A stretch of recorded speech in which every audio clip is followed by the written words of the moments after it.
Bro. What's up, man? What's up? Fam, What's up? I am Check. Bro, I am just looking at this Usher and Chris Brown tickets, bro. Small money for people like you, man. Bro.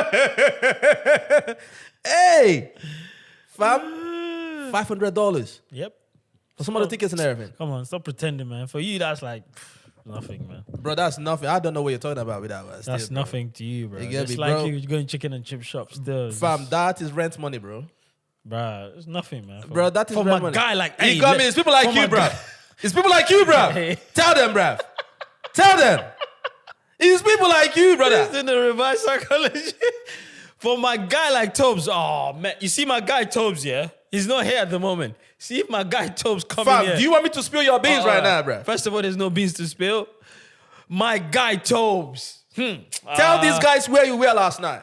Huh? Where was I last night? You get me? I was at home sleeping. Salt Bae. That was where you was last night, bro. You get me? Salt Bae, that was where you was last night, bro. Tell them.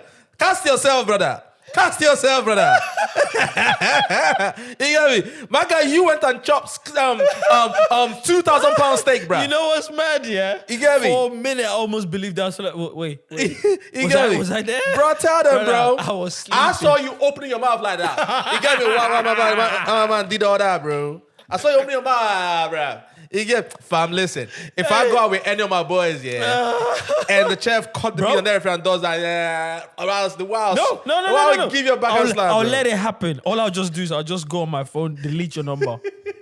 I swear down. So when you call me tomorrow, at least I can say, oh wait, I don't know. I don't pick on no numbers. Bro, but that's violation, bro. Brother, so you like meat in your mouth? You guys say, fam, go on Instagram, bro. You see that? Bro, I do that everything. that and bro, all the dummies behind them are just recording the whole thing, bro. Yeah, a grown man with beards. A grown man feeding you, fam. Bro, grown man with beards there. And all we can see is your beards as well. Brother, do you know how crazy that is? I got you do all that, bro. And then when you tell a man, oh, you like meat, they'll go, oh, pause. Brother,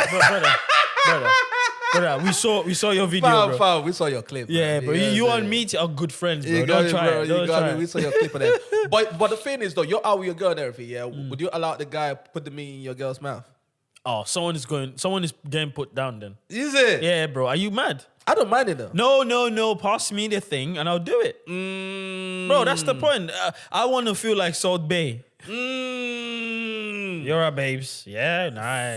Fam, I didn't even know. I didn't even know that you're a man-on-man defender, bro. Like that, bro. Oh, my guy close my kid, bro. I didn't even know my man is a man-on-man defender, bro. John Terry style. Let me explain it to you. John Terry style. Listen to this guy. I'll tell you the reason why. So, you know there's some places in life you get, there's some places you go to and there's some places you reach in life, right? Yeah. You know me, I'm calm. Easy, yeah? Yeah, I know. But my problem is with that guy. It's not even the meat, bro. You know what I'm saying? This guy is there in front of you teasing your miss. Brother, I should be the only one teasing my miss. Are you mad? Yeah, then he does. And she's like going for it. Brother, don't do that. Saying that, yeah. Your girl tells you, listen, I'm going to an Usher concert. And you know Usher is the absolute crush for her and everything, yeah. And she got a ticket, yeah, front seat order. But then she also got the meet and greet one. You get me? Like, you know, some meet and greet, like, you see the girl bend over and all that kind of shit, bruh. You get what I'm saying? Are you doing all that? First of all, I'm so happy I do not have someone that's going to do that. Brother, there's no way. No chance. The problem here is people confuse things like that. They confuse boundaries with insecurities. That's the problem about the world. The world think, like, let me tell you what insecurities are. Insecurities are things that you are dealing with that you are likely to do if you're in that position, but you don't want others to do it. That's what insecurity is. I personally will feel uncomfortable, even as a woman, to be doing meet and greet with some random brother. Even though I'm a fan, I just want to listen to your music, right? Cool. So outside that, like, some of my partners been to the chocolate thing, whatever. You know those guys that do the male strippers or whatever. Okay, yeah. She's been. I'm not there with her. You know, when she's there, I'm home sleeping. I'm very secure. I'm calm. But there's certain things, brother, we need to put a stop to it because we know how this is going. Because remember, those guys like your Ushers, Chris Brown, bro, they're just there to entertain. That's one. Two, if they do anything, they're not gonna think of her anymore. They've moved on. There's like plethora of women that Yeah, of they're course, doing this of with, course. things with, right? Cool. That's the same thing with that Salt Bae guy. Why are we there doing this? And I'm right there. Brother, just pass me the knife and the meat. Let me do the teasing. Yeah. So, but shout out to the guys, though, that would allow their missus do Bro, that. I'm not gonna lie. Give her cherries. And, bro, no, we're not doing that, bro. Bro, I'm not because- gonna lie. Some of them meet and greets are like 1,000. Would you allow your missus to be there in front row, then after meet and greet? So she's been fed the cherry, then also do meet and greet. Nah, bro. You are not wasting my money like that, bro. Fuck all that. you're not wasting. Exactly. You're not wasting my money like that, Where's it bro. going there to You get do? me? What are we even, doing? What are we even doing, bro? Yeah, that's what I'll ask You get myself. me? I'll be like, I wouldn't mind. I wouldn't mind the concert though. I wouldn't mind if she wants to go see Chris Brown, Usher, and she's front row. You get what I'm Bro, saying? Cool. absolutely. Have fun. But the meet Anything- and greet one and everything, I don't know about all that, bro. No, the meet and greet. If I'm there and I've seen that she's keeping it, I'll be honest. I've seen some meet and greets, right? Pause. My guy said I've seen. My guy said I've seen some meat, bro. No, not the meat. You Pause. know, not the MEAT. Pause. Pause, bro. What the hell? I've seen some Go ahead. and greet, yeah. I've seen some and greet, yeah. And I promise you, it's you see the women, those cash. Oh, I'm a fan of yours. It's very nice, respectful, boundaries, everything, even hug. Cool, done. Some women like to do too much. I think it was the baby. Yeah. A lady came to do the meet and greet thing. Yeah. But her husband was on the side and everything, yeah. And the baby was violating, bro. Like he was trying to hug up the girl, bend the girl over and shit. And you could hear the woman say, "Oh, chill, my husband is right there, you know." My husband For real? Yeah, bro. The clip is online, Nah, brother. You get what I'm saying? This is what I'm saying, bro. I blame the man for even going there with the wife, bruv. Shit like that, yeah. You know what? I'm not gonna lie. Yeah, shit like that. If she really wanna go, yeah, and okay, first of all, she better hide it from me. Right? Yeah. Don't let me find out that you went. But okay, you really wanna go and everything, yeah. Bro, I'm not gonna be what am I even doing over there, bro? You know what I'm saying? Like Facts. you get me? Like, what are we even? You're not even gonna see me there. Exactly. You get what I'm saying? Do your shit, satisfy your fantasies and all that shit, and just come back home, fam. Innit? You know what I mean? Yeah, nah, because Innit? some fantasies do follow you home, though. Still. Shit. Yeah, that's why we need to like post up to some fantasies. You get me? They follow you home. You get me? Yeah. I'm telling you, bro. Yeah, man. But listen, $400 500. That or $500 for Tobes Chris has Brown. got it. He's got Fam. it. He's got it, man. Bro, I really want to go, but I'm not gonna lie. Yeah, them tickets scared the shit out of me. I'm thinking, okay, if there are them prices in America, yeah, how much are the prices gonna be in the UK then? It's mad, bro. But then again, let's be real. American prices are always going to be expensive. The reason is that's where the market is. So the demand is high there. So they can do that. Over in Europe, it's only a selected few that would go. Fam, you'll be surprised. We'll see. We'll come Bro, back here. you'll and be talk. surprised. Beyonce was here. My home girl, big Beyonce fan and everything, yeah? I think she tried to get a ticket here. She couldn't. Yeah? She got a ticket for Amsterdam. Okay. She flew to Amsterdam. Mind you, you're not even now talking about just going to the concert and come back home and sleep. Yeah. You're talking about flight, hotel, everything. Yep. And all the prices have Yeah. spiked up and everything because, I mean, it's fucking Beyonce. Beyonce. There you go. You go what I mean? Keyword. Like, we have this 3 days to chop. You go what I mean? The city has the 3 days to chop. Fam, for that whole experience and everything, mind you, she just went and came back the next day or something like that. Fam, she spent close to about £1,500.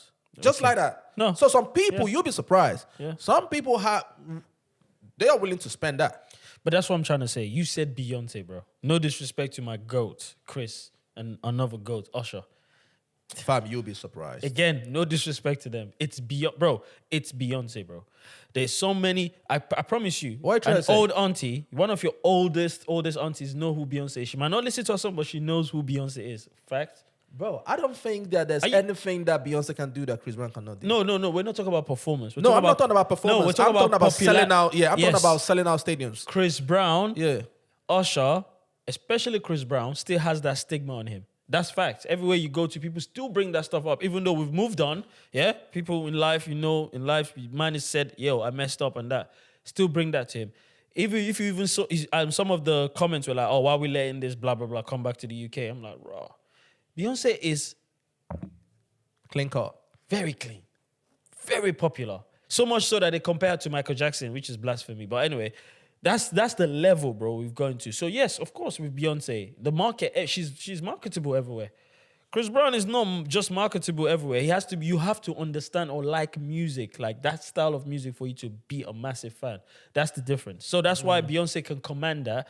Chris Brown and Usher over here in the UK, they might be big amongst the cool. Again, not saying people are not cool, but amongst the cool guys that listen to music or were involved in the pop culture. That's about it. Like, I promise you, I'm not gonna lie. If we even, I wish I could now. Just even call my dad that doesn't know nothing about music. If I ask him who's Chris Brown, does he know? Who's Usher? Does he know? Beyonce? Oh, yeah, I know Beyonce. Is it? Brother, I don't even know any song of Beyonce, but he knows he knows the name. Does he know Fela Kuti? Of course. King Sunny Ade. Of course he does. Yeah. You know what I mean? That's what I'm saying. They know these things, you know what I'm saying? But they don't know who the heck. Chris Try Brown. it. If you're watching, just go on Facebook. You're probably right. No, you're probably right. You'll find out, yeah. That's why she can command right. that, but yeah. Fam, you said Michael Jackson and everything. Yeah. I was off on the internet. Was it yesterday and all that, right? So I believe 1988, Wembley Stadium. I think he did about 2 or 3 days. I need to check show and that everything, stuff. Yeah. Bro, they said that ticket was about £18 or $18 at the time. That's to tell you how inflation is just. Yeah. So Bro, let's say it's $20, you said? $20. Let's say $20. $20. 1988. In 1988. Now in 2026. Yeah. Oh, it's a 2026 Z, you know. How much is it? In regards to inflation. Yeah. Let's see if it comes up on Google. Yeah. What do they say? Raw. $55 to $60 in 2026 when you factor inflation. There you go. So that's to tell you. But now we're talking about tickets of £500 or $500. For artists that are not even half of Michael Jackson. That's bro, crazy. We are talking about that's crazy. Car finances and shit, bro. Yeah, bro. Monthly finance and insurance and that. Insurance and that, bro. Rent. Yeah, bro. That's what we're talking about. We're talking 2 months shopping list. Flight ticket. Yeah, bro. That's what we're talking about for just 2 hours, 3 hours experience. We're talking strip club. So what did you say?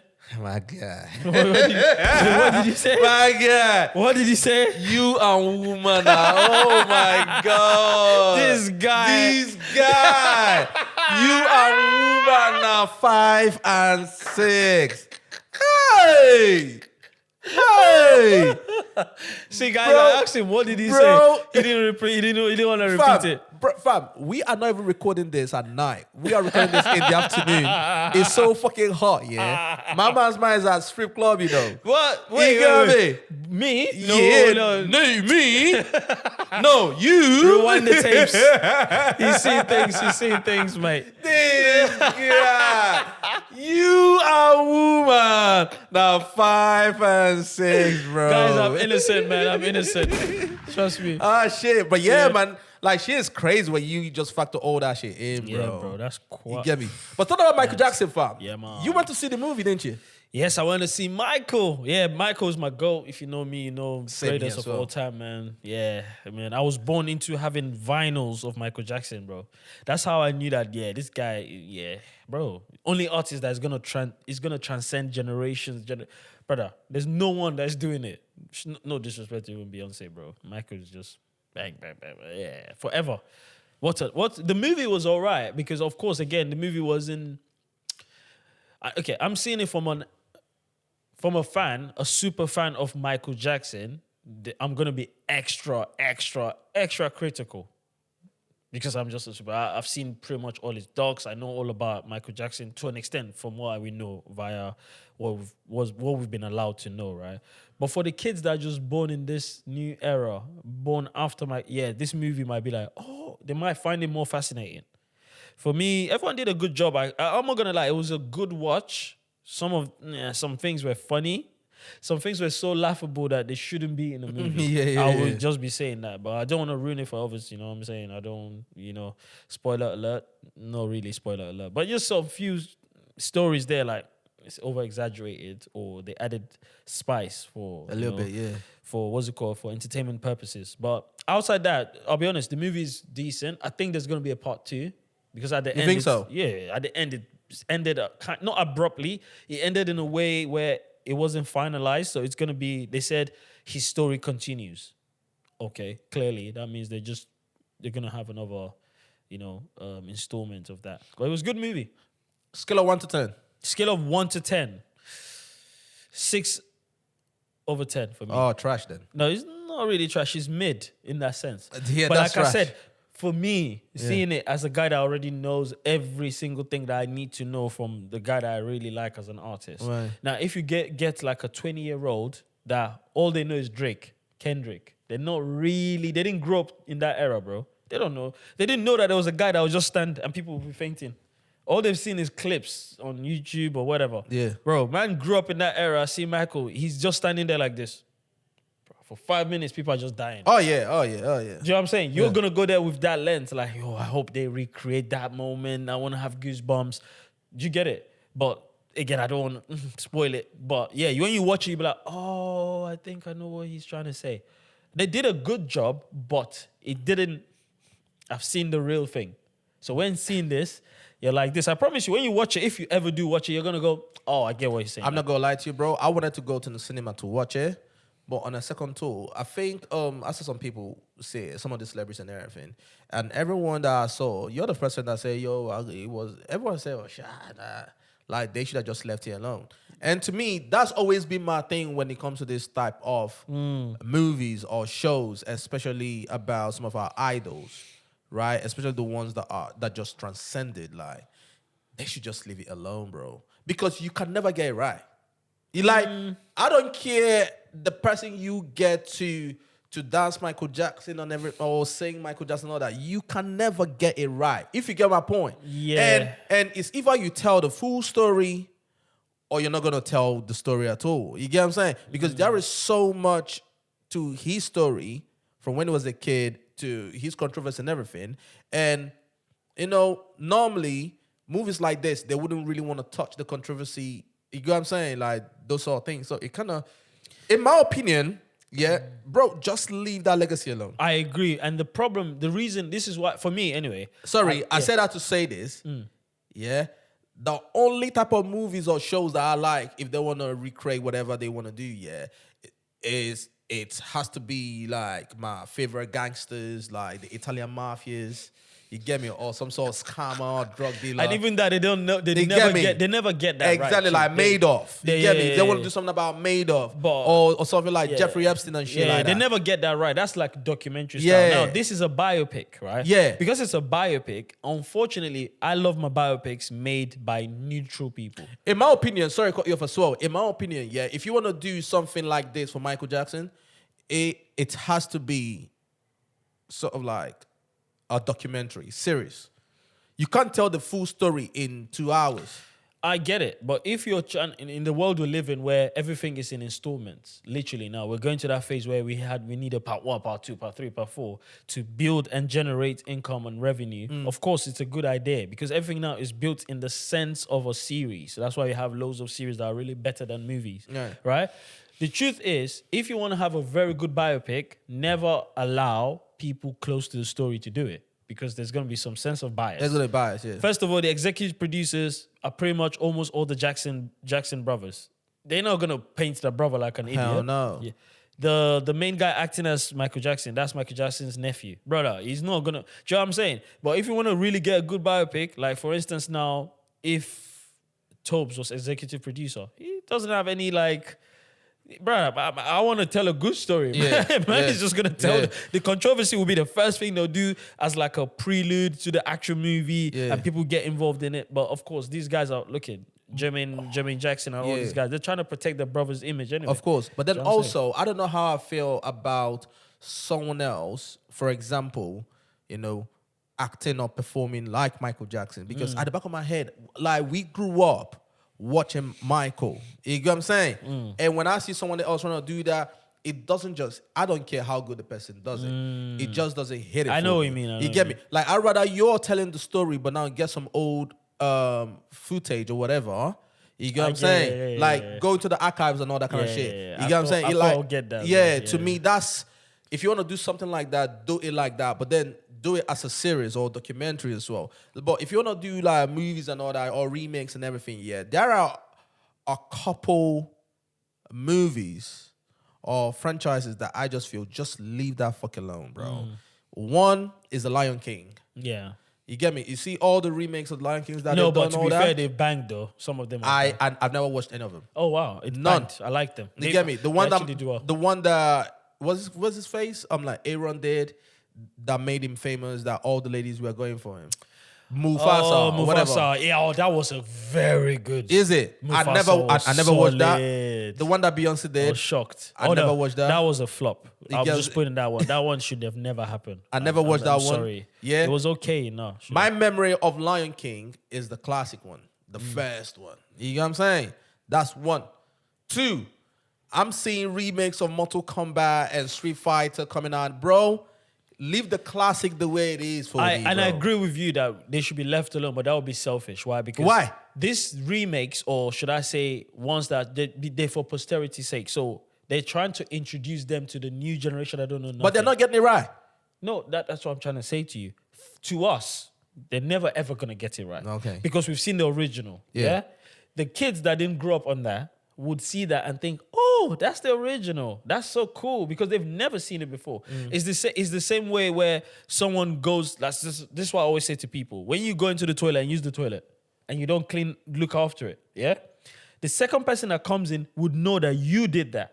The third person that comes in would think the second person did that. Do you see it? Yeah. So everyone is having a new revelation to what they're seeing, like new perspective. So for the young kids, the Gen Zs and the Alpha, or whatever they're called, they will see this and go, because the movie's made with an idea of what the new era is. Right. Do you get it? There's certain things that they have to put in there because that's what these new kids are accustomed to. Like making sure that everything is in the middle, in center, like quick, what's it called? Jump cuts. Like all of these things they do is just for them. Bro, Yeah, fuck I their know. generation and their Yeah, new but era, bro. they're the ones that go to the Introduce cinema. them to the classic, bro. Oh no, that's Get why I them tell to the people classics and watch the everything, bro. classics first, then decide. Yeah, that's why I say You to get people. me? But I get why people do new stuff and to do a remake is because to I introduce just, yeah, stuff to true, new kids. but I just also feel like, there's no, the same thing that music is suffering is the same thing that movies, this movie houses are suffering as well.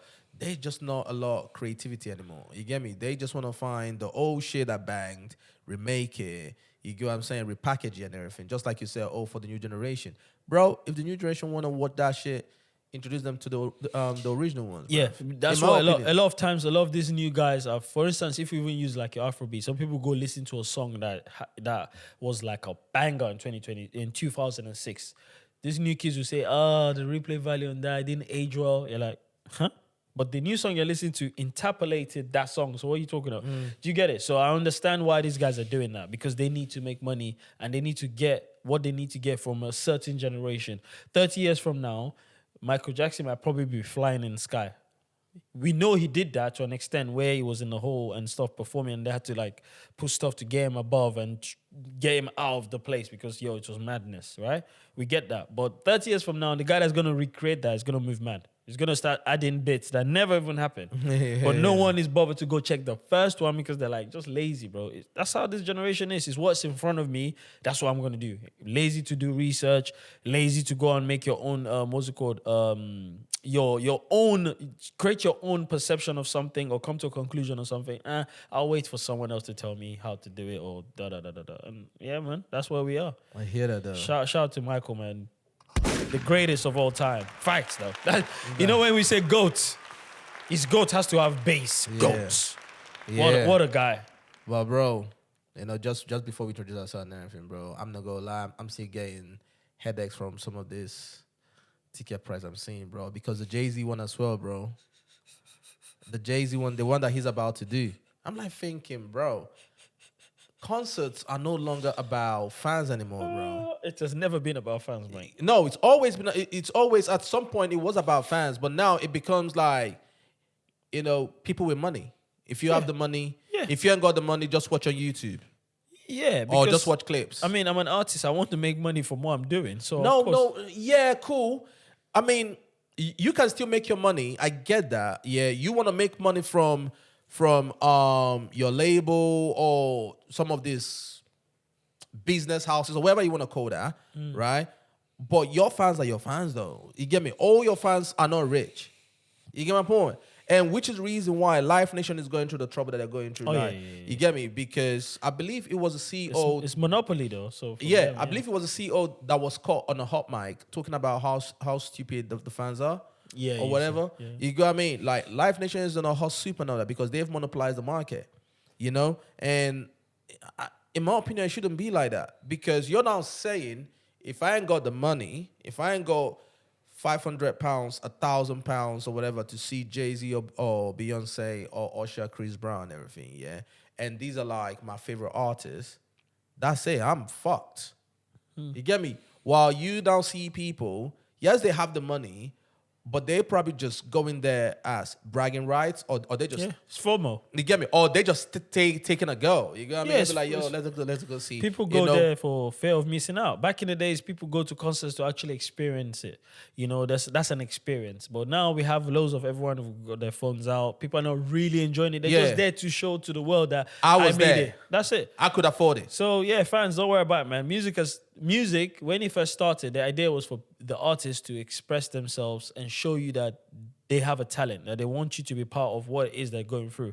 Then it moved up to, hey man, I'm a talented guy. I want you to pay me for my talent. Then it moved to, hey man, F you man. If you want to see me, you see me. It's I don't become care about everything you. else. It's become everything else but the I music. care about the guy that's got the money that'll pay me to sing. Like, yeah, so hey, you don't need to go see them anyway. Just stay home and play their songs over and over again. That's it. Yeah, just imagine it in your head. just play it to your head, innit? Play it. You know? Just play it in your head. Because I and can everything, even bro. understand with the Western artists, yeah, at least you know you're gonna get a solid what's it called? Stage design, Performance and all that. performance and stuff. I mean, But not it's- all of them though. Okay. Again, I repeat, at least with the Western people. Yeah, but there's- not all of them. I know it's not all of them, but you have in your head. You know, you let your brain think in its own. We know it's not all of them. But you're like, oh, something might happen today I'll be excited about. I don't even think you can count on both hands. I think when you really deep it, when you're talking about stage performance, when you're talking about art, when you're talking about music performance, when you're talking about all that shit on stage, you probably will count on one hand the artists that will give you that. Yeah, not all of them. I'm not disagreeing. and I'm but talking about in the West. in the West, but I don't disagree. But my point is this. You know, there's a way you'll be like, okay, I'm going out tonight. Am I pool? Am I not pool? That's you let your brain, you allow your brain to think that. That's why some guys do it. They allow their brain to, they'll dress well. They know at the end of the night, they're getting nothing. But they've allowed their brain to think it. Whilst if you're going to the post office, you don't allow your brain to think that. You're just going to the post office, coming back. You already know your expectation. I'm going there to do what I'm doing and I'm coming back. I'm going to work to do this. I'm coming back. That's the difference. So with Afrobeats, I know what I'm going to get. It's guaranteed this is what's going to happen. Except maybe Burna Boy. Everyone else, Maybe Burna Boy. yeah, except him. He's the one that puts effort into designing, bro. He's the one that designs stage and all that stuff. Bro, he's the only guy that's putting effort into... Am I making this up? I'm not making this up. You know, he's the one doing the 360 stage. He's the only brother that puts effort into... Because he's a touring artist. So that's his bread and butter. But is it him or is it the budget? Okay. It's him. We know it's the team, the budget, and all of that. We know that. But at least, who would give you a budget of something that you're not good at? You think I'm going to be pumping money into someone that's just going to waste it? No. They can see that he delivers when we give him that opportunity to do that. He delivers. He does it really well. He sings. Bro, I've been to a lot of... but I've got, like, exclusive clips on my camera. I've been to the one in... what's it called? Where is this place again? I went to see him on his private session that he did like last couple of months ago. Oh, damn it. Where is it? Not Wimbledon. Oh, I can't believe it. But it's not far from where I live in Southwest, right? Nice intimate place. When going there, that's like a big artist that does arena tours and stadium stuff. And he's doing it in that, bro. Because even his team are like, yo, this guy really loves performing in front of fans. Burna Boy said it. Everyone knows he loves that interaction. That's what gets him pumped. So you as a company or as a management or as a label, you're gonna give him money because you know what he's gonna deliver. I hear you. The remaining, I hear you, but I'm not gonna lie. Rema's last concert or tour, whatever you want to call it, the one that he wanted to do the whole Travis Scott thing with the mountains and all that shit, right? He killed it though. yeah, Stage. I'm talking about stage, performance, creativity, all that shit. I'm only He talking did about it. majority. Majority always carries the vote. No one cares about the minority. I'm talking about who can we pick out from this the Afrobeat. Thames Yeah. doesn't do Afrobeats, so I can't even put her in there. Thames doesn't do Afrobeats, so Okay, she's out okay. of the equation. Who again? If you had to, you're sleeping and someone wakes you, stop. We want to do a concert. Who should we pick? I promise you, you generally will say Burna Boy. That's the truth. Yeah. So that's what I'm saying. That's the guy that you're like, oh, yeah, there's a chance we're gonna get something. The rest, you know what they're gonna do. You already know. They're gonna spray water on you. They're gonna just play the track and he's gonna play in the corner and then they'll sing over it. A dance. And that's it. But talking about that, Burna Boy's sister. I saw her concert. Nisi. Very intimate and all that, right? But bro, that shit look good, bro. And where did she get it from? Of course. There you go. This is what I'm saying. It's That like shit look good, it's bro. something that you're accustomed to. That's what you do. The standard has been set. So you're never gonna want to do something else. Do you know how long she's been in the background every time watching Burna Boy Fam. concert? She's going, I'm not doing anything less than this, bro. Fam, her vocals were crisp. Thank you. You get me? She's talented as fuck, bro. Yeah. Like she was playing what's that key? The keyboard, but looks like a Oh, I guitar. can't remember what it's Whatever they called. call Yeah, that I shit. know what that's. You get me? She was killing it. Very intimate. Jazz Cafe. Yeah, Jessica. Very intimate, but absolutely stunning. And she looked beautiful in real life too. Yep. You Yep. get what I mean? Like, listen, the only thing is, with her, obviously, she's going to be in the shadows of Burna Boy's sister. Rightly so. You get what I mean? But then I feel like stuff like that kind of take away from somebody's talent sometimes. Or no, not from the talent, but from the way people view the Absolutely. talent, She just if needs to that keep makes going. sense. She just needs to keep going. That's the Yeah. only thing that's gonna. The only thing that I like Change about it is, unless someone tells you, like, unless obviously you're tapped into Afrobeats and everything, you will not be able to know that she's Burna Boy. Absolutely. You know what I mean? Obviously, Absolutely. if you have a look on her Instagram and all that shit, that's cool. But she never mentions anything about him. It's like her thing, her talent. No. But that's what absolutely it should killing. be like that. There should be no reason for me to be riding someone's coattail on, oh yeah, that's my guy, that's my brother, that's what. Hey, I'll be honest with you. It still helps because a lot of times, so many of Burna Boy fans automatically became her fan, not because of her talent, but because that's Burna Boy's sister. That's always gonna happen. Yeah. You know what I'm saying? Same thing with Ronaldo's son. Some people just like Ronaldo's son, whether it's good or bad, because they like Ronaldo. So it's natural. So she has to deal with that and find ways to carve out a niche for herself and her fans, or the people that she genuinely sees as fans. And yeah, man. But yeah, going back on that, obviously to closing out on that. Well, closing or what we're talking about.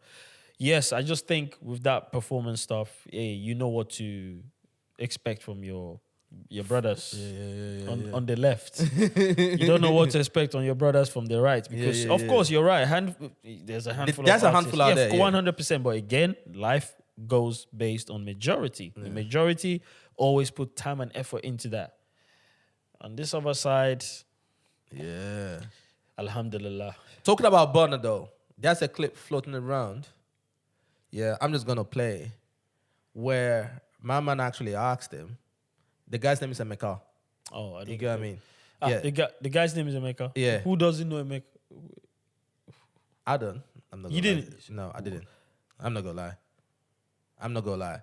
Apparently, this is the thing. Apparently, I've seen the face before. Oh, okay, but I didn't know okay. his You name. didn't put his. Okay. Yeah, I didn't know his name and everything.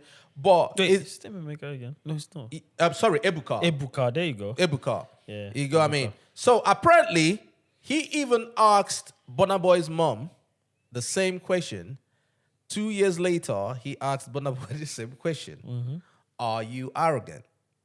You go what I mean? So No, he said, what do you say to people that say said that you're arrogant, Yeah. something like that. Yeah. So this was what he asked the mom. So let's hear what the mom said, and then we can now play. Now the clip. I've been looking for the full conversation. I don't know why it's nowhere on the internet. No, the interview's not out yet. This is an interview that happened a year and a half. That's why I tweeted a long time ago, brother, you should have released it at the height of things for people to. So why did you release it? He's a Nigerian guy, you know. So if he did it with Apple or he did this interview with Burna a year and a half ago. brother, you didn't know that? This is time ago. This was even before the album. What's the name of that new album that dropped? What's his name? What's the name of the song? No Sign of Weakness. No Sign of Weakness. Yes, before the album. You did joking this interview. me? Yeah, bro. Come on, man. So why are you dropping the clips now? Like I said, it's not even dropping the clip. They even said coming soon. Bro, they don't rate the Nigerian media, bro. That's crazy, bro. Bro, trust me, man. Right. So this is what the exchange between him and Burna Boy's mom. Bifela, so yeah. I mean, very well deserved. You talked there about, expecting to win the Grammy. And a lot of people get that from Burna when he tweets or does the occasional interview.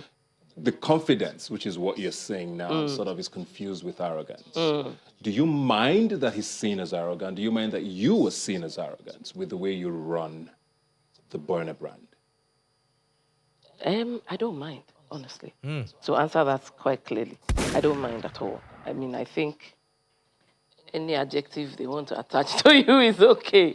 The thing is, who are you?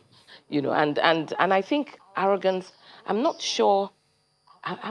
Because I'm a linguist, I'm a bit fussy about words. Yes. I would right now, I would love to look at the real meaning of arrogance, because I know that there is one that means knowing your worth. Yes. And carrying yourself as such. If that is arrogance, then it's a good thing. I think pride is what is a problem.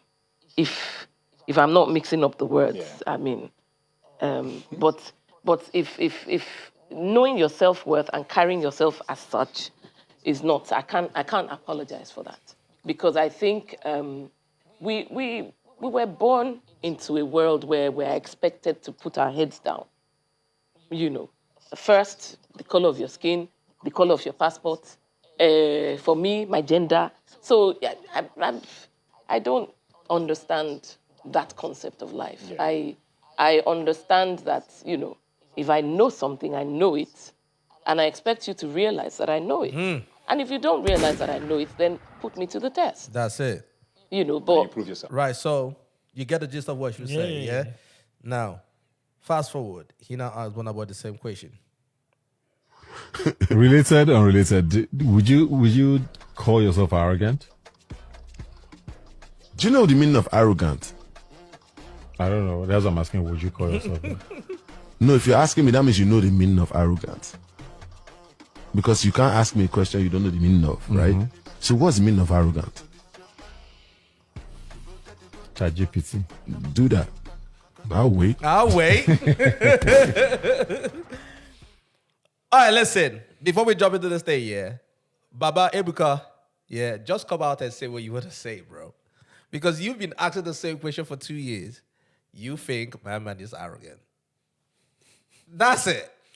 Just come out and say what you want to say, bro. I don't think that. I think shout out to Ebuka, man. Well seasoned presenter and entertainer all round. No, he seemed like a nice guy and everything, but no. you've been asking the it's same not question just for a 2 nice years, guy. though. The guy's that's what we call when we talk about. He's not necessarily seen as a journalist, but he's one of the guys that personally, like, I watch his podcast in general, and he's very intelligent. And I love the fact that this question is asking. I love it when people do that. You're asking questions that people want to know the answer to, because they see in that person you're speaking to from that perspective. I don't necessarily think Ebuka thinks he's arrogant. I think it's just based on what the fans think of him. So he wants to do their job, because as an interviewer, you want to be the mouthpiece for the people watching at home, and people go, "Oh man, wanted you to ask that question. Why didn't you ask?" You know how people are, right? Shout out to him. And first of all, Burna Boy, yes, you can ask a question and you still don't know what it means, because that's what question is. You've got to ask people to know. So when he goes, you can't ask me a question that you don't already know. Burna Boy, Bro, I mean, you can still ask the question. No. But Burna Boy, listen to what Burna Boy said. Yeah, you can't. You're asking me a question that That's a valid opinion. That's a valid statement from Burna Boy. No, it's not valid, bro. Yeah, it's valid. It's not, because kids ask questions based on what they don't know. Yeah, but he's not a kid though. Like if you're gonna ask me, do I think I'm arrogant? Yeah, you should know what the meaning of arrogant is for you to ask me that question. No, I don't think think it's a valid. No, it's not, because guys, we're forgetting something. Psychologically, everything in life you ask someone to explain to you, you're asking them to give you their perspective from their own lens. Bro, do you know what I consider to be maybe fat? It's not probably what you consider fat. Do you get it? That's what it is. So that's what it is, and that's what good interviewers do it. That's what they do. You ask a person a question. Burna Boy could have gone, okay, for me, what I see as me, if I'm considered to be arrogant, is blah, blah, blah, blah, blah. Then you asking him and then saying to him, oh, why would you ask me a question unless you already know what it means? Brother, it's like I'm listening to them, I'm going, no, that's not how the world works. If I ask you a question, yes, I might have a meaning. Well, I might have some sort of definition for it. You might have a different definition. That's why I'm asking you. Fair enough. But that's what I'm saying. Excuse me. My opinion, Burna Boy was just weird there, but I get it. He's already not defensive, but he's like ready to go. So do you think he's fat? Well, say fat. Yeah, you're right. So do you think he's arrogant? Burna Boy, yes, Burna Boy. So let me just, because I wrote some notes on this, because I was gonna do a video on it, but I couldn't bother. So I wrote a few notes, right, on what being arrogant means, right? Just arrogance in general, yeah. So it's overvaluing your work to the point, yeah, that feedback becomes annoying. So if someone overvalue themselves, they don't want no feedback. Oh, wait, I don't care. Do you think Burna Boy does that? Yeah. Okay, that's 1 point. Tick. Okay. Acting like your taste is superior. It's just different. Acting like everything you do is just superior. Yeah. Okay, tick. 2. Now, believing that your own success is pure talent, not luck, not timing, not culture. It's just like, yeah, I think that my talent got me here. Yep. Okay, 3. That's 3 for free. Last one. Dismissing collaborators, fans, and audience role in your eyes. It can come across that way. Oh, God. 4 for 4. And there's nothing wrong in being arrogant. No. There's really nothing wrong with it. See, let me tell you something. I believe in being arrogant, yeah, if your work can justify your arrogance. Thank you. You get what I'm saying? I do not have a problem with Burna Boy showing the industry his ass. I don't give a fuck. Like, by all means, my guy, yeah? My whole issue sometimes is the fans. Yeah. You get me? Yes, the fans can be annoying, but just like your kids sometimes, and I'm not saying that the fans are kids, just like your kids, they might love you as a parent, but sometimes they can be annoying sometimes. You get me? Yeah. Because they want your attention all the time. You get me? But then at the same time, your fans actually are part of the equation that got you to where you are. Facts. You get what I'm saying? And the least that you can do is appreciate them. Like, God has blessed you to be where you are and everything. To them, you are a demigod, if you want to say that, right? So the least that you can do is, even if you're having a bad day, we understand celebrities are humans, obviously. But even if you're having a bad day sometimes and everything, but the least that you can do, that 5-10 minutes that you're around the fans or whatever the case is, you just appreciate them. Yeah. Like for example, fuck it, the royal family. You get what I'm saying? They can be going through whatever they're going through, right? You see them all the time. Yeah, of course. Yeah. You get what I'm saying? Yeah, stay professional. Because it's their duty. You know, to me, that's the only caveat when it comes to that. Yeah. Every other thing, bro, listen, you're him. Yeah, bro. You're him. Yeah, I don't know why Nigerians. You get what I'm And saying? I get it. There's a negative connotation to the word or to the term arrogance. There's a negative connotation because Nigerians are seeing it from a very cultural and religious way and religious point. So there's like, oh, arrogance means you're downfall, blah, it's prideful, all of that stuff. So they forget that people have every right to big up themselves. And because that's the only way for some people actually to survive this world is to drink the delusional juice I'm believing it. That's it. That's what it is. You know, Ronaldo's, your Messi. Now, Messi's arrogant in a quiet way, but you wouldn't know he's arrogant. You don't know what he says to himself. Just because his behavior is not necessarily met with backlash or anything, that don't mean it's everyone has got arrogance in him. I've seen some games, Messi moves, and he's saying to the guy, I'm him, so stop chatting. That's what he's trying to say. Too much. Yeah, exactly. Do you know what I'm saying? So it's like, okay, fair enough. So Burna Boy should not, in my opinion, and I know this a year and a bit, he needs to like accept that, yo, big man, This is who I am. I'm arrogant. You bro. know what I mean? This is who I am. And he should start breaking it down to people. The reason why I'm arrogant is because I've walked my way up to this point. Yeah. Yeah? Then start talking about your accolades. Once you let people know, say, yes, I'm No, arrogant. so this is now the thing, yeah. This is the thing about the whole thing. You can talk about your accolades, you can talk about your achievements, great, yeah. But I've always said that it's better for someone else to talk about it for you. Yeah, You got me? I used to believe that before. Like it hits different It's always gonna when hit somebody different. else is talking about Bigging you up. Yes, yes, When other naturally. people are talking about it, like if you look at someone like Jay-Z, yeah, he never really talks about his shit except in music. Like he talks his shit in music, but that's music, that's rap. Yeah, That's yeah, what rap is supposed to be, bravado, right? But you never really see him on the internet interviews and all that kind of shit. Say boo boo boo, this way I am. I think, bro, the only time I've seen Jay-Z say, "Yo, I'm him," was his last interview when he did with the kid and everything, and they were Kid. asking, you get- That's a seasoned presenter. you Okay, get I know it? what you mean. Yeah, but like they were asking him that did he play a role in the whole beef and everything. He said, "Bro, I'm Jay-Z." You know what I'm Yeah. saying? Like I'm a grown ass man. And Yeah. you get me? Like it hits different when somebody else is talking about your shit than you, because when you're talking about it, You know, it can come he's- across it that way. He's still very much Nigerian. Fair enough. Brother, in this world we live in this new era, you have to adjust to what the era, adjust to the new way of living. hit your own drum, yeah. Bro, get a pan. During the COVID, did you clap? Did you come out of your window to do Yeah. clap for the NHS? Yeah. Brother, clap for yourself, bro. I'm still practicing. I need to perfect I need to perfect it, then I'll come out and do it because I don't want it to Of come clapping out for yourself. one key, then people know, bro. Because no one, bro. Have you? Wait, let me sit down for this. Have you ever seen someone at random just come and say, "Yo, Tobes is this, that"? No one cares, bro. You have to talk your thing. You have to big yourself up for people to know who you are. Then when you do it first time, leave it for the next 6 months. So you don't do it every day. No. Do it once. Keep that clip. Repurpose the clip. Let people know who you are, man. Like for real, I'm me. I've done this. I've done that. I've done this. I've done that. And guess what? I'm not the only person in the world doing it. There are other people, but you know my one? I've got different source, bro. Like, talk your stuff. Don't let this African mentality ruin your steez, bro. Like, you see, some of you need to big yourself up to feel good. You know what I'm saying? So, I remember when I was young, this is like, that's true. Huh? Then I met the OGs doing their, they talk about this stuff. Yeah. The reason why, to someone like Jay-Z, he doesn't do a lot of interviews. Now he did it in a very systematic way, very smart way. He's true. He's just bigged himself up in like three words. I'm me.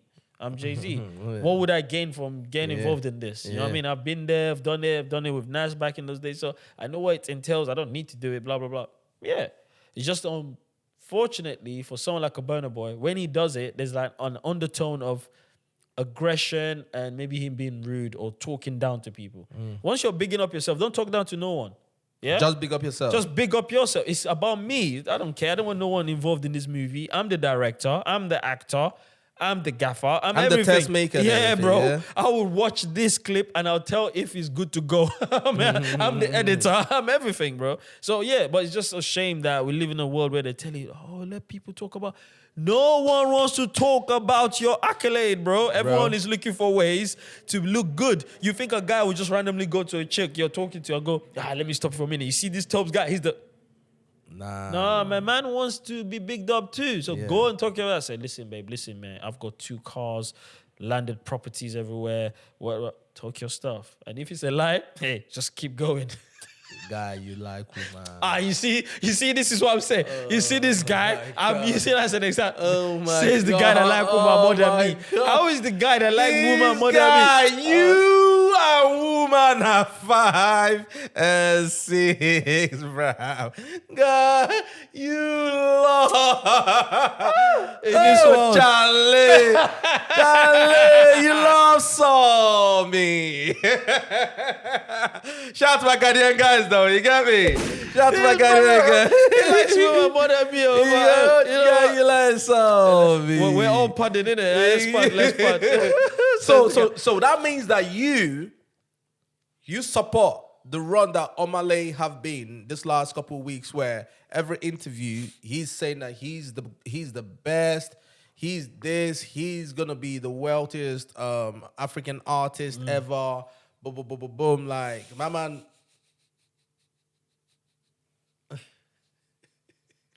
Okay, guys, I want us to draw a line. I thought you just said big yourself, Let's bro. draw a line. You know what I mean? My guy came out and said that he's gonna be the wealthiest African artist ever. Yeah, that there's nobody like him. Bro, my man went off, bruv. He went off. So you're saying, yeah, that you are for all that. Yeah. No, okay. Bigging up yourself, like someone like a Burna Boy, like I said earlier, guys. Yeah, talk about your own accolades, blah blah blah blah blah. This, and back it up. Yeah. Now, Omah Lay is delusional. Yeah. So Omah Lay is saying things like, "I'm the best." Okay. Prove it. Burna Boy can't say he's the best, and he'll bring. Look, he's got a rap sheet. We can see it. Omah Lay is still kind of new. Yeah. Do you get it? Okay. No, I'm just trying to say that in general, we're not saying don't big up. Again, if you notice, Omah Lay don't just big up himself. He has to involve other people. I just said that you shouldn't involve other people. I'm the best in 20 years. If involved someone else. He didn't really involve anyone. He didn't mention anybody's name. Bro, if you say to me, you're the greatest in the last 20 years, what does that mean, bro?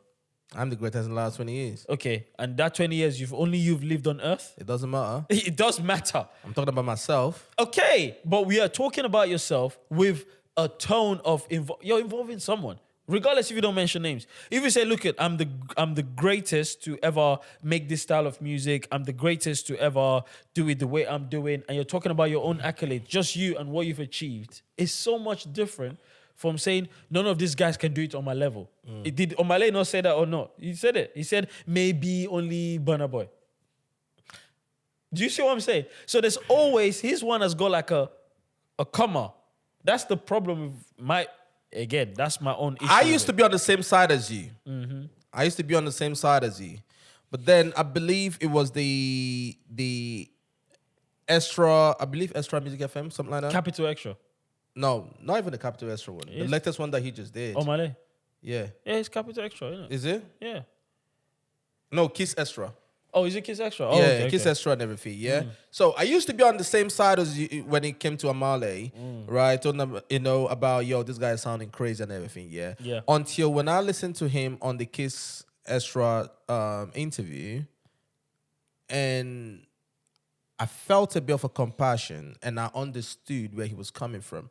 I believe all these things that he's saying, yeah, is a way of him putting confidence in himself. Yes, right? absolutely. And also speaking it into existence, because he said for a very long time he had to deal with what's the word? Self-esteem, Self-esteem depression, issues and all this kind of shit. yeah.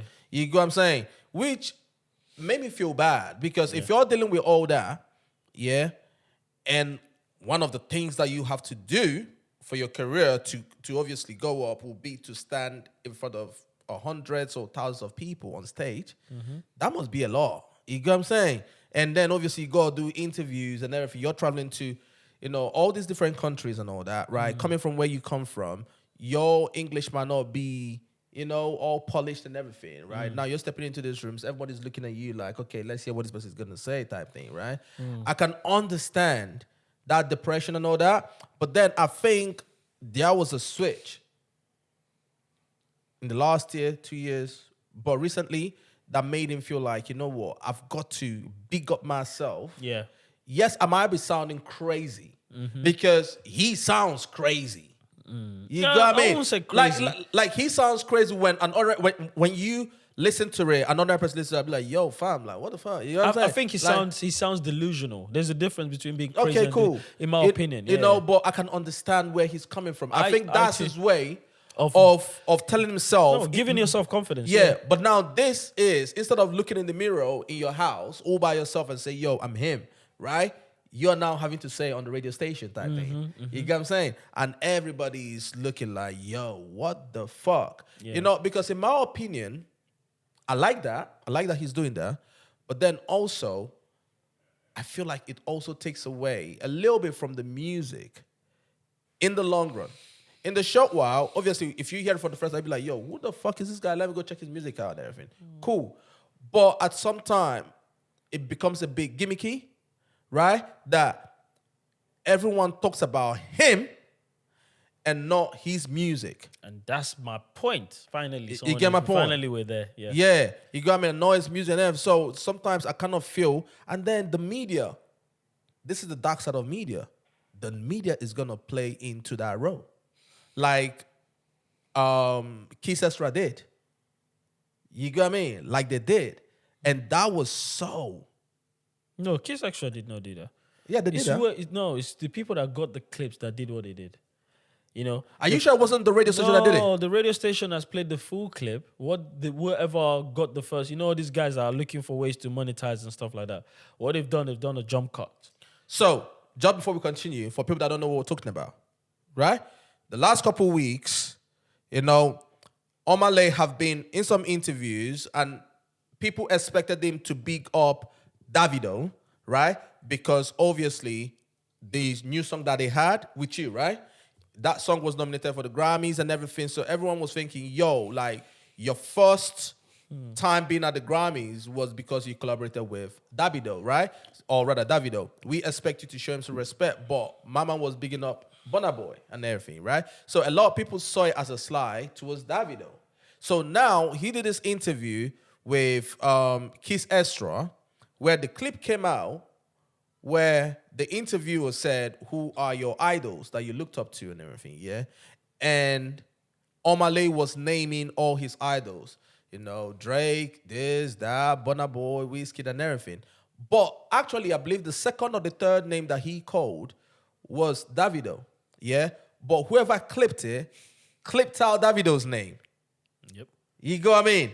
And that shit went fucking viral, which I called you. If you remember, I called you. I said, bro, what the fuck is going on? Like, I heard that, yeah? I said I was going to come to the podcast and talk about this shit. Yeah. You know what I mean? Because I've got my opinions, which I'm still going to say, right?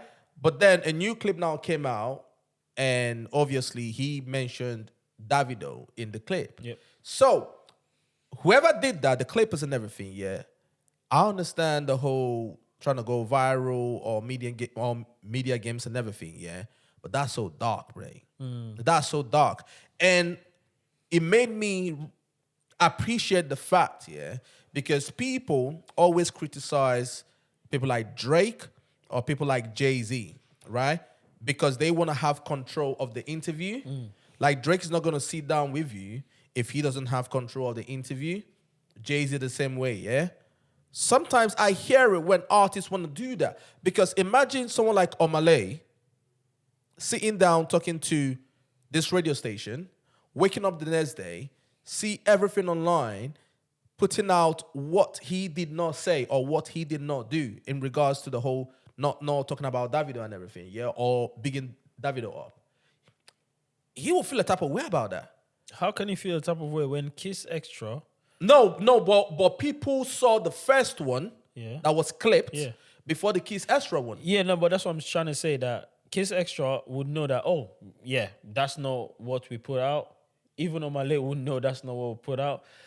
Yeah, but Omah Lay hearing that, or rather, Omah Lay hearing that on the internet or seeing the clip go around, knowing that I mentioned Davido. Yeah, he knows straight away. It was nothing to do with Kiss Extra. He knows it's those clippers trying to make money and go viral. Like, he's not stupid. He already knows that. That's what I'm trying to say. So his anger is going to be towards the unknown brother that's clipping, or the whatever website or profile or handle. That's what it is. So that's what I'm saying, that for me anyway, Omah Lay and all these guys, they always get to watch the unpublished interview first anyway, before the team go, oh yeah, we're good to go. Yeah, I hear that. All of them. I've done so many interviews, and a lot of time, oh, bro, you just send me the unpublished, let's watch it, and then my team will say if it's a go, and I'm like, brother, we didn't say anything crazy. Yeah. Because bro, I'm not gonna lie to you. When I first saw that clip, I was ready to come. I knew it was edited, bro. I was ready to come here, which I told you on the phone. And Yeah. I was ready to come in here and dog power my man and everything. Because listen, I'll be honest with you, man, out there. Yeah, I know that it is a common thing, to joke on Davido and crack jokes on man and everything, or downplay my man achievement. Yeah, bro, fam. In my opinion, nobody in this culture, maybe one or two people, namely Don Jazzy and Olamide, have done remarkable things for this culture than Davido. I'm telling you. You get what I mean? The people that he has shown the light on, the people that he has brought into the limelight, the people that he has brought around him, his handouts, all those sort of things. I know that people might call him being political and everything, but he didn't have to do it. You dig my point? He didn't have to do it. Bro, this guy didn't have no business sitting down with Portable. He almost did a song with Portable until whatever happened behind the scene and everything, bro. You got what I'm saying? Like, he didn't fucking have to do it. Yeah? Katefe, bro, whether he goes on that stream or not, he didn't have to do it. I know that people might say it is being political and everything, right? But also, he didn't have to do it. Like, the people that he has shown love to, that gained in that relationship more than he did. You get what I'm saying? Nobody else does it. Wizkid, Katefe did a song for Wizkid. Mashallah, mashallah, mashallah, mashallah. Bro, apparently Wizkid didn't even give my man no fucking face. No, that's not true, because I remember that year. Well, Wizkid, and cool. I'm talking about what Katefe said. Whatever. You get what I'm saying? I wasn't there. No one should listen to Katefe. You get me? Like, I wasn't there. But my point is, Wizkid is very selective with the people he hangs around with. And there's nothing wrong with it. I'm not criticizing him for that. You get what I'm saying? Burna Boy, the same. You get what I mean? Asake, you might not even see him. Yeah. Thames don't even send you guys. You get what I'm saying? Rema sometimes, Iresta sometimes, but the guy who's really outside, giving back. He could have been claiming superstar, hanging out in American shit. It's Davido, right? So, yes, some people might crack jokes and all that kind of shit. It's funny sometimes, right? Sometimes he's even the one that kind of put himself in that situation. I get it.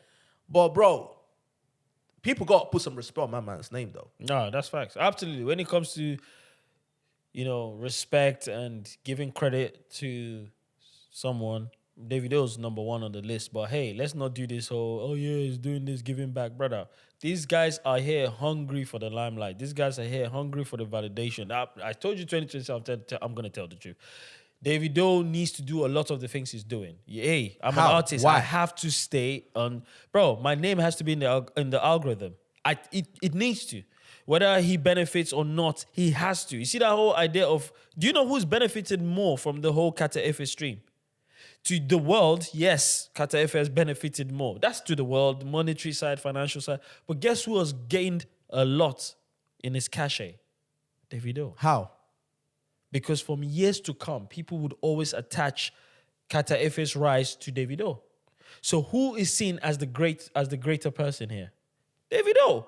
The person that gives you the food, that got you away from the room, took you away from outside and made you home, gave you a home, is always going to get credit. That boy, he didn't have to do it. That's my point. He could do it for somebody else. No, but that's what... Okay, yes, we know. But again, same thing. If he has gone ahead to do it for someone else, he's still going to get the credit. That's how the world works. As an artist, yes, if I was in his team, I'm going to push Davido to do more of these things. You don't have to, but guess who's going to get the validation? You, mate. You need to be there. We need to make sure that you're seen as you're doing this. It's a PR move.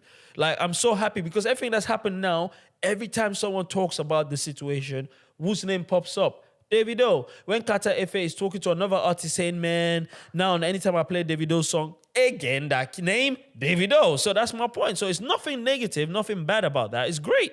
As an artist, I want to be in that position to be able to say, I put people on so people can always go back to my name and say, yo, let's trace it. If we were to track this person's progression, it comes all the way from here. Just the same way if we talk about Asake, who do we talk about? Olamide. There you go. If we talk about the band, who do you talk about? Jazzy. So it's just that some artists really don't care about things like that. Someone like a Wiz, he's selective because why? He knows that my brand is important and I don't want to mix with these people. That's pretty much it. So but the way we act it, like make it look like these guys are not gaining anything. Damn right you're gaining something. That's the reason why you're there in the first place. Do you know what I'm saying? Again, you go into rooms to test your power. Davido is an artist. Sometimes you want to test and see how good and how... Do you know what I mean? Don't you think, guys, you think Davido didn't go home after that Kata Efe stream that happened a couple of months ago and seen what happened on the back of that and felt, yo, I'm a superstar, you know? Like, yo, I've got it, you know? Yeah. Imagine what would have happened to him if he had done all of that and Kata Efe did not even... Nothing really changed. Bro, that would be another banter for days. So yeah, you know what I mean? Like if it was a thing where he did all he did for these people and say, hey, don't let anyone know it's me. Now we're talking. Because you don't want... Nah, bro. We still got to put respect on my man's name. No, though, you're missing what I said. I he did that. I shout out to Davido. I'm not going to lie. No one should talk nothing negative about Davido. Next to me, banter outside banter, no one should say that. And I know that the joke has to run. Okay, and of course. Someone like And listen, and it's not just him. Anyone can get these jokes, bruv. Yeah, some people will. Anyone can. No, I'm talking about whether they like it or not. Anyone can. Yeah, get but the jokes. Davido is an easier target. And the truth is, with Omah Lay can big up his chest as well. Because without Omah Lay, that With You song wouldn't have banged. Did you get it? I don't think so. Hey, for me, it's a 70-30. As much as I like that song, and I still think Davido's verse is my favorite. You know, that Sweet Fanta Diallo. There you go. So what are you trying to say then? Bro, the melody, the curation of that song, come on, it's Omah Lay, man. Like, no, again, we make things look like it's a bad thing. It's fine, bro. You see how this setup is? It's Tobes' setup. Not lie. Okay. Not lie. For me, I would never shy away from giving credit to people. Not lie. Hey, remember, if we come together to make food, right, and you put two teaspoons of salt, and I put maybe just, I don't know, crayfish, something, and we clearly can see that it was that amount of salt that you put in that made the food taste it, brother, it's you. Sweet Fanta. Diallo, that's it. I'll never forget you. Ebezina, usabu, zabu. If I think that you get it? But we know without Omah Lay on that song, guys, we know how that song would have turned out. That, ooh, bro, I'm not gonna lie. It's getting cold. Bro, Omah Lay. You smashed it, bro. Smashed it. Now, try one day, guys, do this here. Go and take off Omah Lay's, verse and stuff. And you see that, oh, yeah. In life, we need that collaboration that we can all come together and make sense of something. Without Omah Lay on that song, the song would have been okay. Bro. Omah Lay took it to another stratosphere. Bro, I shout to him. Bro, fuck all this, bro. Fuck all this. Was Omah Lay, yeah, banging his manager, bro? Oh, I don't know. I don't know. Bro, listen.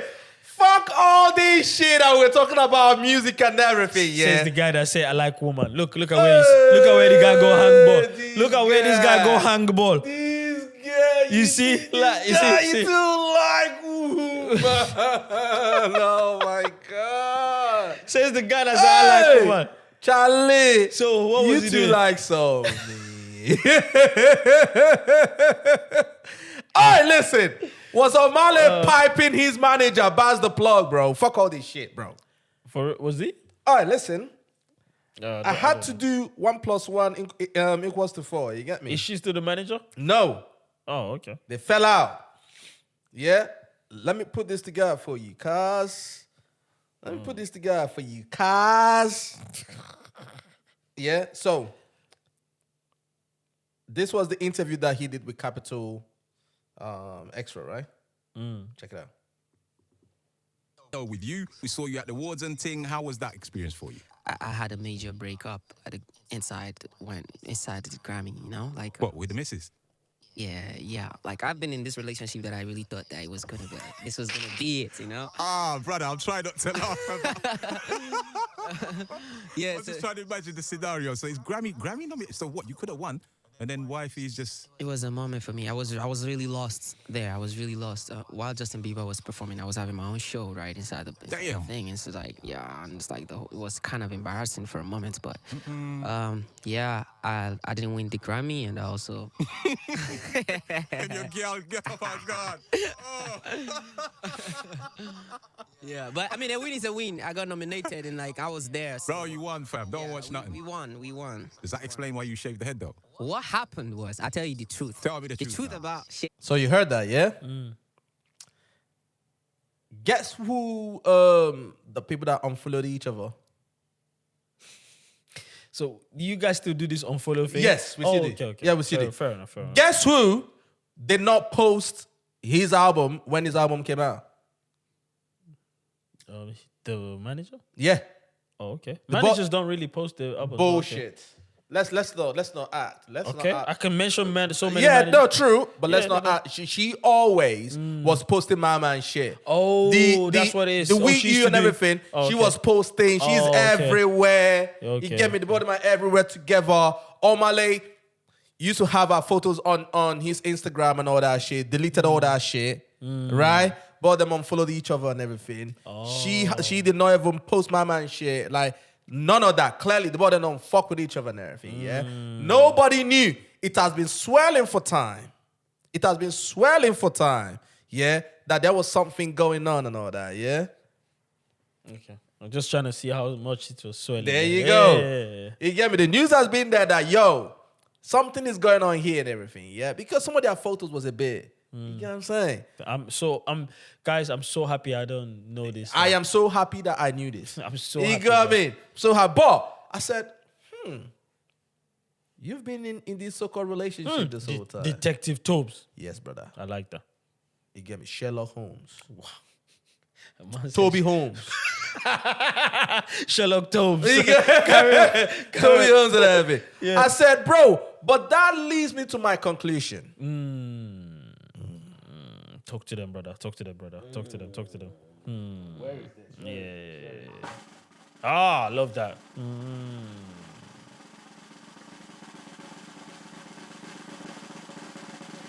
Yes, sir. Bro, I have this thing, yeah, that I've been saying in my head. By myself saying that, yeah. All these artists that have rushed to America to get themselves, there's mixed race, white chicks as managers and shit, yeah, because they looked at Wizkid, you go what I mean? They are piping all these chicks, bruv. Hey, Guys, bro, I don't care. I disagree. I do but not it's give funny. a fuck. I disagree. Strongly disagree. But it's funny as hell. Bro, these niggas are fucking these chicks, bruv. Fuck out of here with this Yeah, shit, this bro. guy like woman. You get me? Fam. I disagree. I think this is a professional relationship. Of course it is, bro. Fam, they run to America and everything. Respectfully, they run to America once they get money and they be of fame. They run to America and all that, Yeah, get foreign managers. and go get foreign minds and everything. Yeah. Bad. None of them managers are ugly, bro. All of them are sexy as hell, bro. You get what I mean? Hot. Yeah. Then they always you see them. Fam, fam, half of these chicks here probably didn't know a lick about Afrobeats before and everything. None of them do, bro. But listen, they just saw this African guy who's got a bit of money, right? And who probably treats them good and all that shit. Yeah. They're like claiming manager and everything. Everybody looked at Wizkid and saw Wizkid with Jada P respectfully because that's the missus and everything. And they yeah? saw how his trajectory You know what I'm went up, saying? and they thought, And all of them want to do that, bro. Yeah, you get me? yeah. God go punish all of you that, bro. You know what I'm saying? All You know of what? you will get exposed. I'm One not after gonna the lie. other, bro. I'm not gonna lie. It's obviously a good strategy if Course it it's is. worked, because remember, if you get a manager, if I was an artist, I still would think the brother or the sister in Nigeria, born in Nigeria, and we hustle together is the best bet. But I understand why these guys will opt for a foreign manager, because they see it as that foreign manager would have so many access to different rooms. No. Yes. Yeah. Even apart from the access, right? But you need a manager that can articulate themselves, right? Respectfully. You know, Yeah, coming from where we come from. Yeah. Yeah. A lot of them obviously know how to speak English. The accent might be different. Okay. You get what I'm saying? And coming from where people come from, if that person is not overly exposed, right? The person might be intimidated in some rooms, Okay. self-consciousness and everything. But if you get someone who's from the West, quote unquote, whether they have the experience or not, they look good. That's the reason why all of them look good. It's just like air hostesses. You yeah, got what I mean? There's a pushback from me there, because Go on. articulation is not in what you say, it's in how you say it. So there's a way I can walk in the room and go, oh man, I'm so hungry. Do you guys have anything for me to eat? Or I can go into a place and go, oh, man, I haven't eaten for a long while. See? It's just in how you say stuff. And I think what's really, really ruined the industry in a sense, again, when I'm saying ruin, I'm obviously, that's like it's a hyperbole. It's not really ruined. But to an extent is the fact that we see the Western people or people from the West as, oh, these guys are better than us. They're not. Because No. articulation is, if you know Afrobeat so well, you know you can sell it to the guy that knows nothing about Afrobeat. You know that, right? And that's the problem here. It's just the same way that we have our 419 brothers. How do you sell these things to these people that so much so they're buying into this Yahoo idea? It's your articulation in how you sell this stuff. Your accent is different. These guys on the phone have got the same accents that we are hearing from this Nigerian. And they're still selling these things to these people. Fam, fuck all this shit, bro. I will say the truth about what I'm saying right now, yeah? Okay, let's hear it. Let me hear you now. Go Yeah? on. Half of these so-called managers out there, respectfully. Yeah. You Yeah? talk about the Nigerian ones. No. Oh, sorry, go on. I'm talking about when these artists go and get foreign, quote-unquote, foreign chicks and everything, right? Yeah. Coincidentally, they are all mixed race or white. They're all sexy as fuck, right? Pretty girls and everything. Respectfully, no disrespect, right? It brings back my experience, yeah, when I was with Selfridges back in the day. Back in the day. Yeah. Yeah? When you go to, they call them The self-shoppers. shoppers. Yeah. Yeah? There are a caliber of chicks that they get. Of course. It has to be very beautiful, slim, sexy type of girls, or it has to be a good-looking gay man. Bottle boys and bottle girls. in You the get what I'm club. saying, Yeah, right? yeah. When you go into first class and everything, that's a typical type of girl. Yeah, aesthetically. Right? have to be Aesthetics and pleasing. everything, you have yeah? to be pleasing. That is what these people are doing with these managers that they are picking up and everything, bro. exactly. Half of these managers don't know a lick about Afrobeats, And that's right? the reason why you should stick Yeah. to the guys in Nigeria. Good. I agree with you. Yeah. But the reason why they are going with these chicks, yeah, is these chicks are not going in there. Now, I'm not saying that they don't have the experience. Obviously, eventually doing it, yes, you're going to get the experience and all that kind of shit, right? But first of all, when they walk into some of those rooms, dressing the way they are dressed and everything, they woo those people. Okay. You go, I mean, because of how they look and everything. Now, by the time they open their mouth and whatever their demand might be, right? Most likely they might get it. You get what I'm saying? But that's because you are seeing some of these middle-aged, old geeks, nerds that are in the music industry running or whatever the case. They are looking at this very beautiful girl. And they're like, shit, you get what I'm saying? Like, you get what I'm saying? Okay, all right, what do you want? You know, how can we do this and everything? Being all nice and everything. You get what I'm saying? That's a reason why the only person that, and I might be wrong, that has a male manager is probably Davido. You get what I'm saying?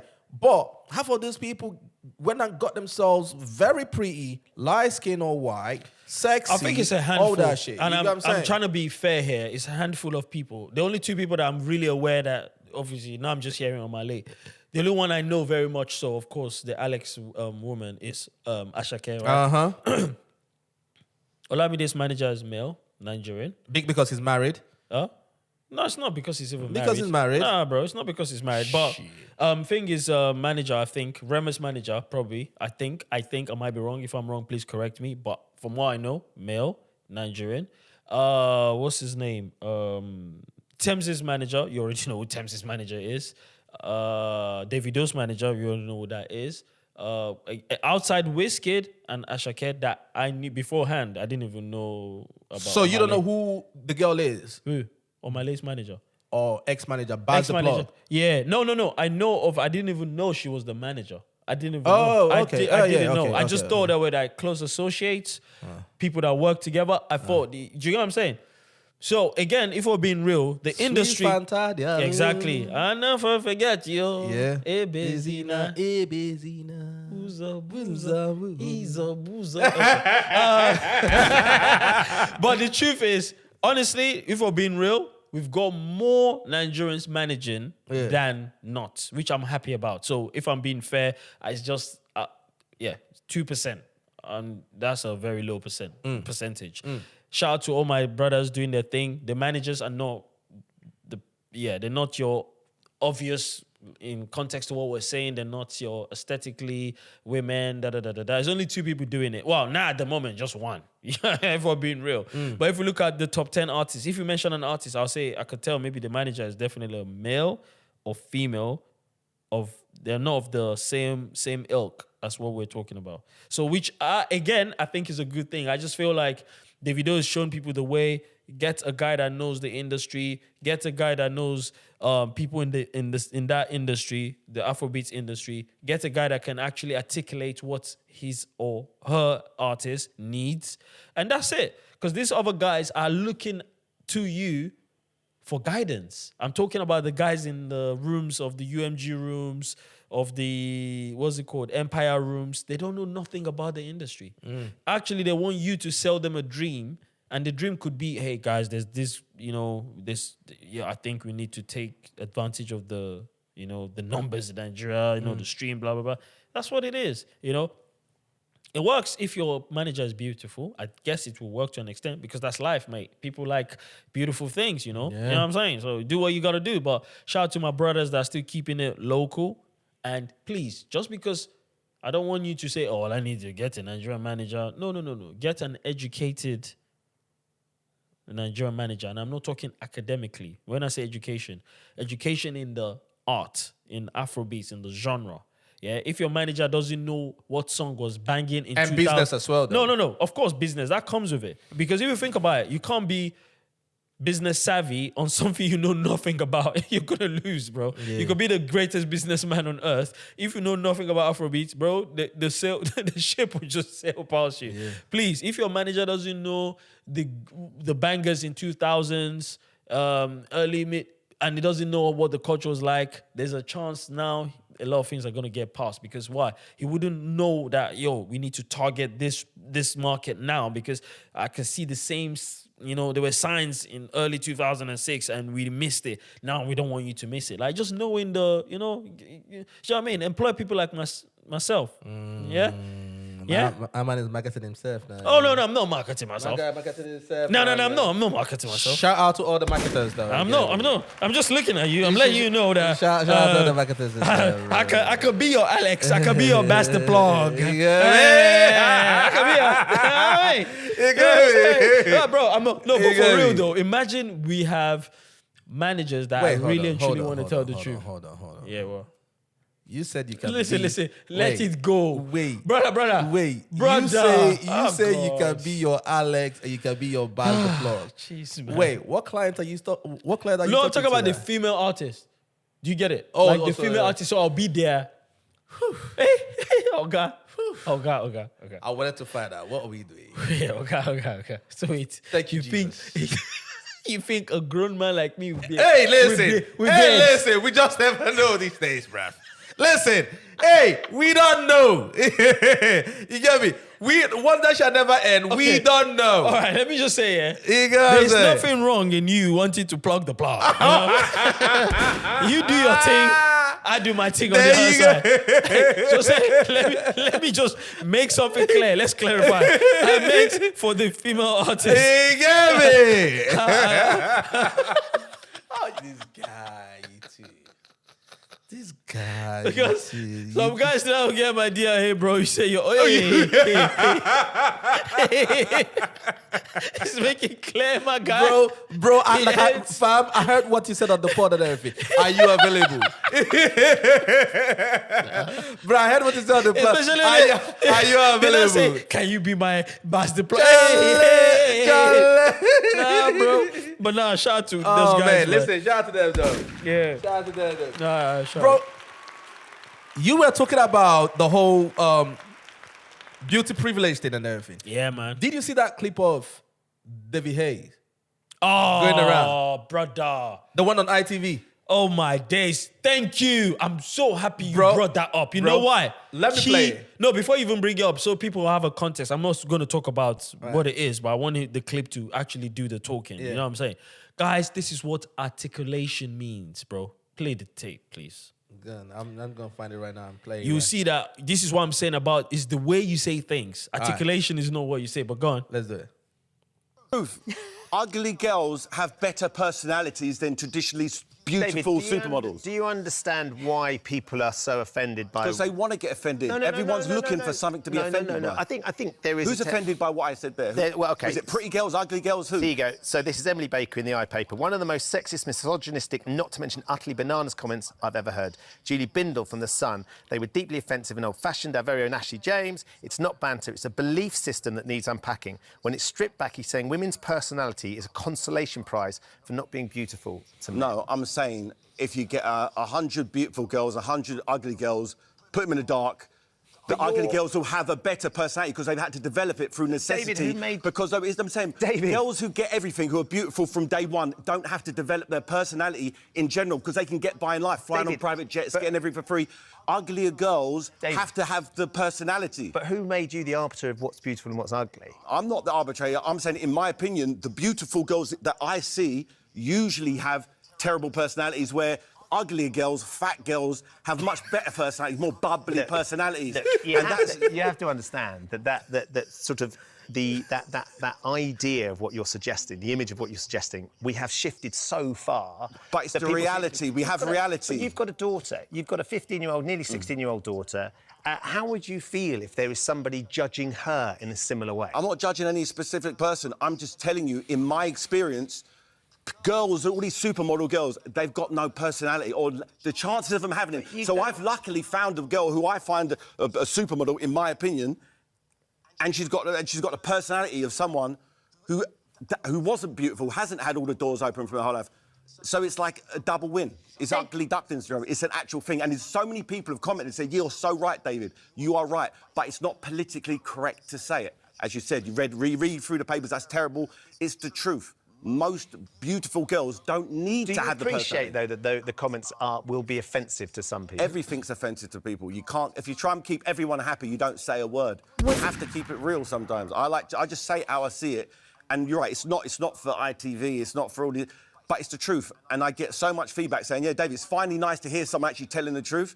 Maybe that's just my demographic. Maybe that's a sporting demographic who actually understand working class people. Are like, yeah, of course. You get a supermodel walking, what life experience has she really had versus someone who's had to... Yo. Bro, let me just say this quickly, guys. This is what I'm saying about articulation, right? I don't necessarily disagree with the concept. You know, when a man or woman is talking, sometimes when they're saying something, they might not say it the way you want to hear it, but you can see the brain and what they're trying to say. The intention behind it and what the message they're trying to convey is what people should hold on to. Now, here we're shooting the messenger. The message actually is how the world actually runs. Yeah.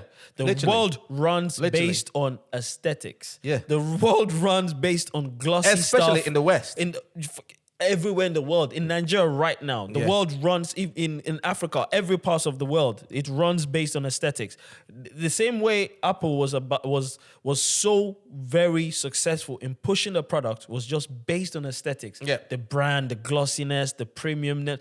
Bro, so when he's saying things like this, it's absolutely, unfortunately true. It happens to men.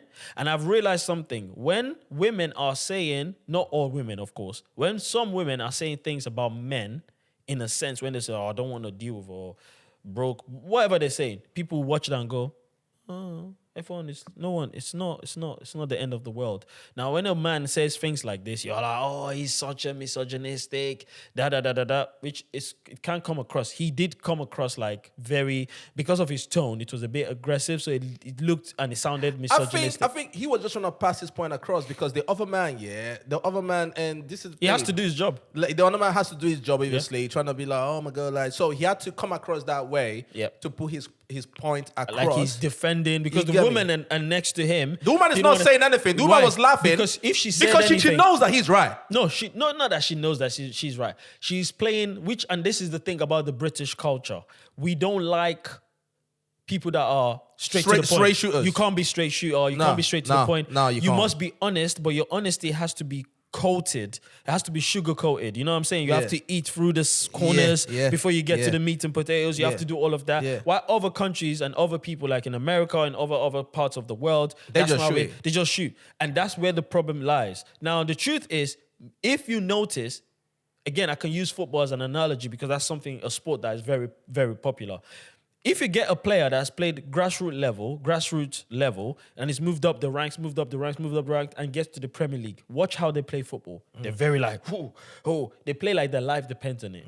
Now, if you get a kid that's just made it from the age of 8, was put into the academy level, which means, let's say he's joined the academy at Chelsea or Arsenal, he's pampered, he's used to the fine things of life, the grass, everything is done. All his life, he was driven to the center. And you know what I mean? He doesn't understand, like, he's not street smart in comparison to the guy that had to, like, grassroots level. Like, if you look at Semenyo, the way Semenyo plays for Mancity, grit, aggression. He's like, I want it. Yeah. And then you look at someone like a Foden, very nice and very sexy, keep it cute, passing through the gaps, all of that stuff, which is still beautiful to watch. Yeah. That's exactly how the world works. The woman that's all her life, like you hear some women say, I was bullied when I was in secondary school. Now that they glowed up, quotation marks, brother, they move mad and wicked. Yeah. The woman that actually all her life was just not really admired by a lot of people or desired by a lot of people and just kept it moving, kept it cool, even till an adult age, not still really desired and stuff like that. Watch how they are. They're very smart when they talk to you. Their personality is gold. Bro, forget personality. Like, they will wait for you to talk and they will talk. Like, everything, because they know I'm being judged based on how I am as a person, not my bum. Yeah. Then you see the ones that hey, oh Lord, so entitled to them. You owe them something without even knowing who they are. Brother, they'll sit there like this. You're cracking the best jokes. They're just there. They've got options. They know this.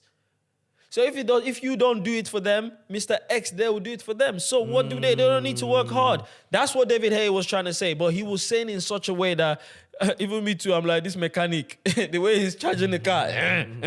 You got me go hard, dude. Yeah, it's gonna be difficult. So in situations like that, you need to then understand that. Yeah. I think I need to answer the door and everything, bro. Or do you want to do it? Oh, yeah, I can't do it. Yeah, let's go. Sorry about that. We had a little bit of somebody rang the bell. Yeah, trying to come into the studio. You know, at the moment, this is the studio. You know what I'm saying? But just in closing,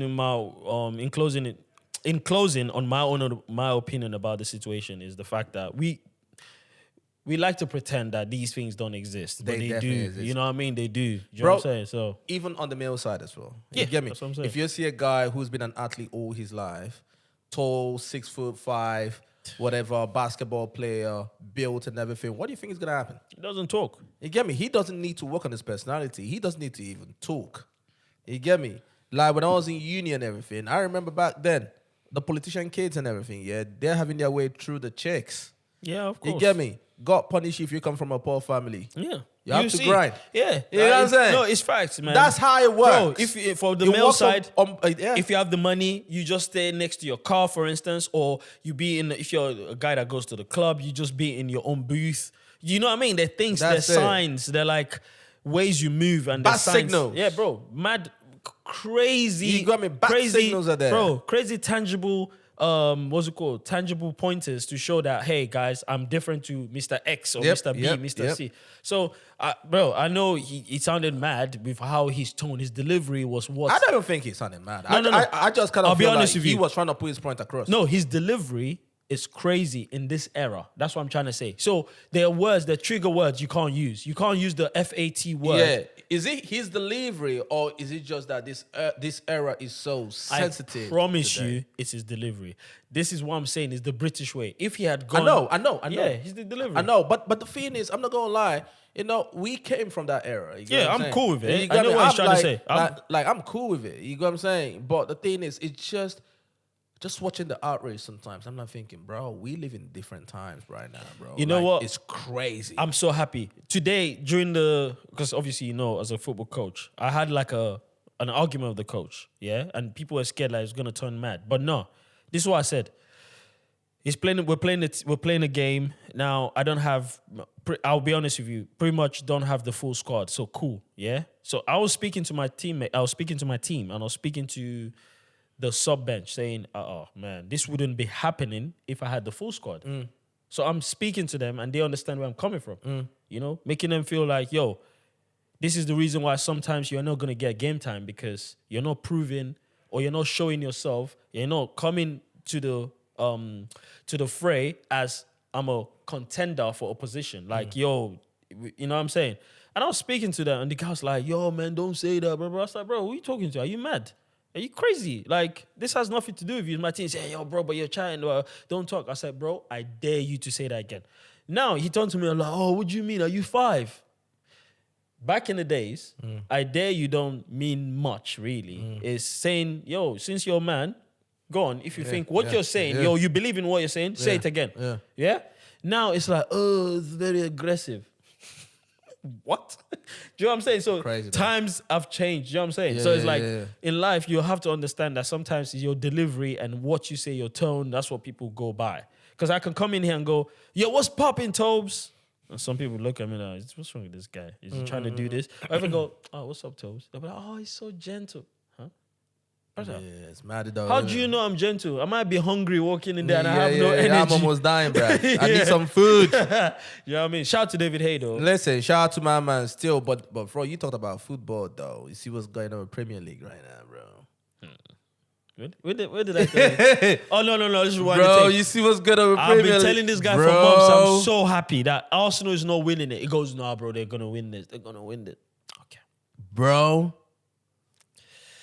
Fucking hell. I'm so happy, Listen, man. the last game that they played and everything, yeah, I'm not gonna lie. I thought that obviously Arsenal threw everything at them and everything, yeah.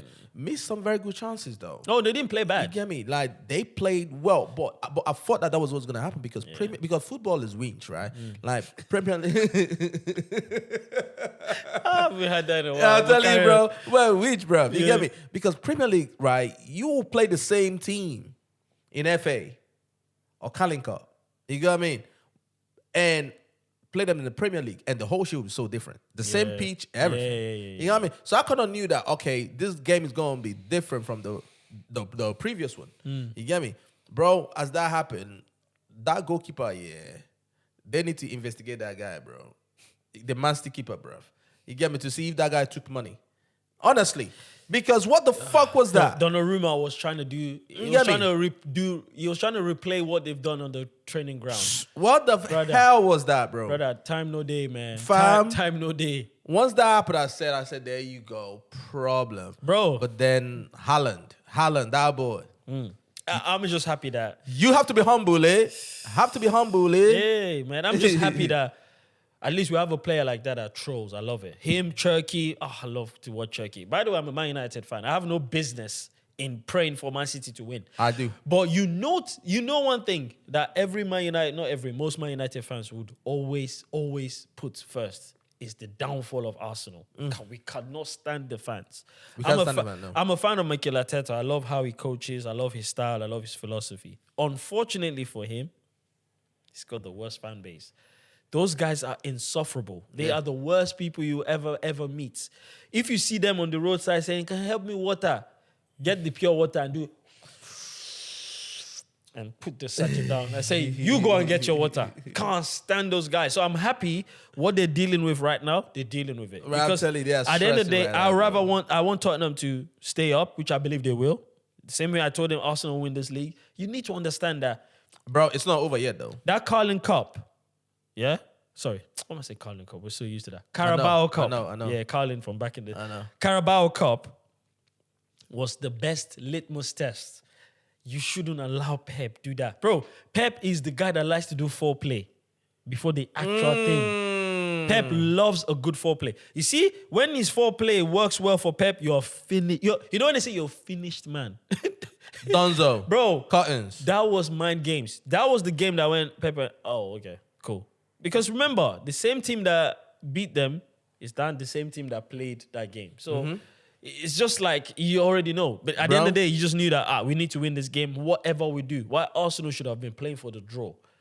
And that's what it is. They didn't play for the draw. They wanted to win that game. Yeah, they wanted to win it. Man, I'll play for the draw because I know all I need to do is draw this game, then the remaining game will play for the win. Yeah. Because that's a better that Mancity team. Bro, listen, I was watching that game. I was so excited and everything. Once I heard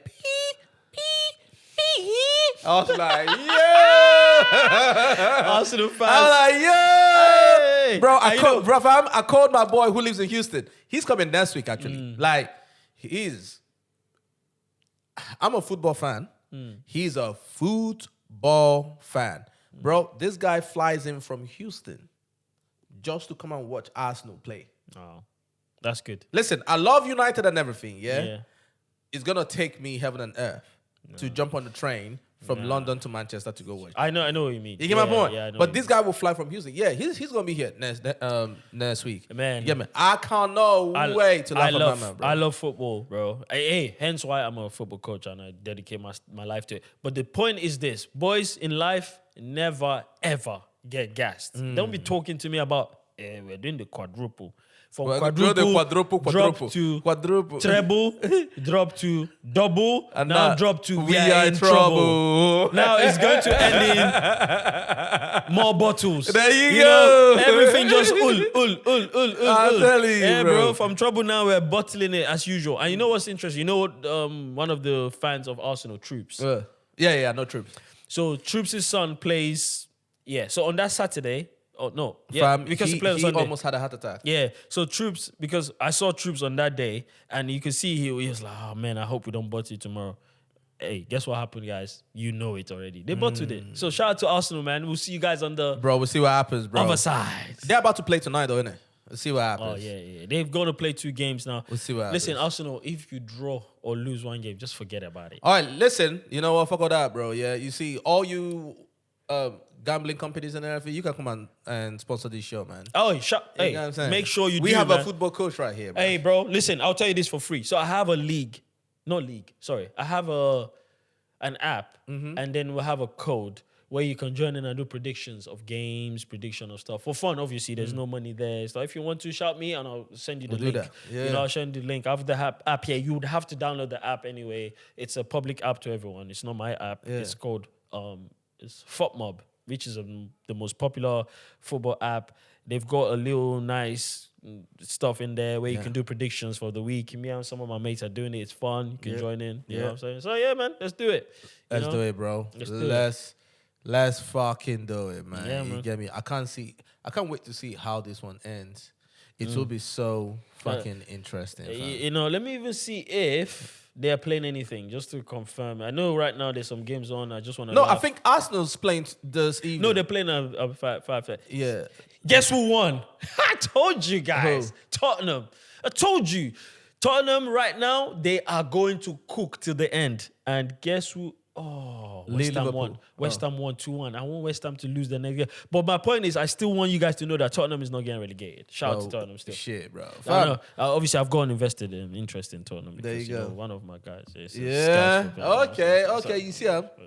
You see him? So the more they stay up, it does well for me. Yeah? Anyway, yeah. All right then. Arsenal. All right then. Bro, talking about that. First of all, before I say what I want to say, one of my favorite guys to watch right now, Talk Sports, is Obi Mikel. Bro, jokes. Jokes. Okay, I'm happy. I like the internet for this, though. Bro, you know why I jokes. like the internet for this? What? It's because all it takes, I hope that happens to me, hope it happens to you as well, or actually happens to the podcast. Yeah. All it takes is for someone to just do like a compilation of something. Some sort of clip. From the longest, the first time ever, which was the first time ever he started his pod, I was like, because I'm a football guy, so I was like, I need to watch it. I was irritated. The way John Mikel Obi speaks, again, I'm not saying that's not his accent, but I can't stand it. What? You're not even saying it properly. Yeah, but why do people have a problem with that? Like, this is the thing. The guy's been in the UK or Europe, I forgot, but in the UK for over a decade now. Even more. Yes. Right? You can tell. And that's the reason why when some people come at us, or maybe me, right, about my accent and everything, yeah, I say, fam. Oh, wait, you did it? Oh, yeah. You got me. Like, they say, oh, like, you guys accent and everything, right? But the thing is, when you've lived here for a long time, but still have a very strong root from Nigeria, yeah, there is going to be a twang in how you speak. Oh, naturally. You get what I'm saying? Naturally. So I personally don't think that he's putting it on. No. We're not talking about putting it on. We're talking about the obsessive use of it. It's like it's now gone past you doing what you're doing. Yeah, but you got to understand as well. You're a football guy. Yeah. He has been around geezers and he's been around all but these that's guys not how they speak for a very long time. I'll tell you honest. Now I'm happy, and I know that I care, but no one has ever had to say anything about my accent because they know that when I'm speaking to someone that is not of any Nigerian descent or stuff like that, I don't know how to control it. I speak like you would, I speak the way they understand. Yeah. If I'm now speaking of a Nigerian or anyone of a Nigerian descent, somehow I have to find myself I want to speak like a Nigerian. Like you kind of tone it down a little bit. Yeah, I genuinely want to speak like a Nigerian. So for me, how I speak is how I speak. Like I said again, it's not like a credit, there's no win in it. But now no one has ever said to me, yo, your accent is, because they already know that. That's how I speak. I don't put it on, I don't have to, because you know somebody what I mean? in the comments was like, yo, I love your something like, I love your show, I want to watch it, but your accent puts me off and everything. I read it. They were saying your accent. I was like, in my mind, I was like, okay, maybe that's the problem here. You don't know Tobes. So I can understand why you're not gonna think fam, that. I saw the comments. I don't know who put a comment there. Somebody said, fine, don't watch. Yeah, go. it's that simple. You know what I mean? It's really that simple. You don't have to watch the I'll show. tell you guys a secret, yeah? A long time before I even met Tobes, the first time I think I ever saw his clip, when I first watched his show, the first thing I said is I was like, oh yeah, this brother is Nigerian.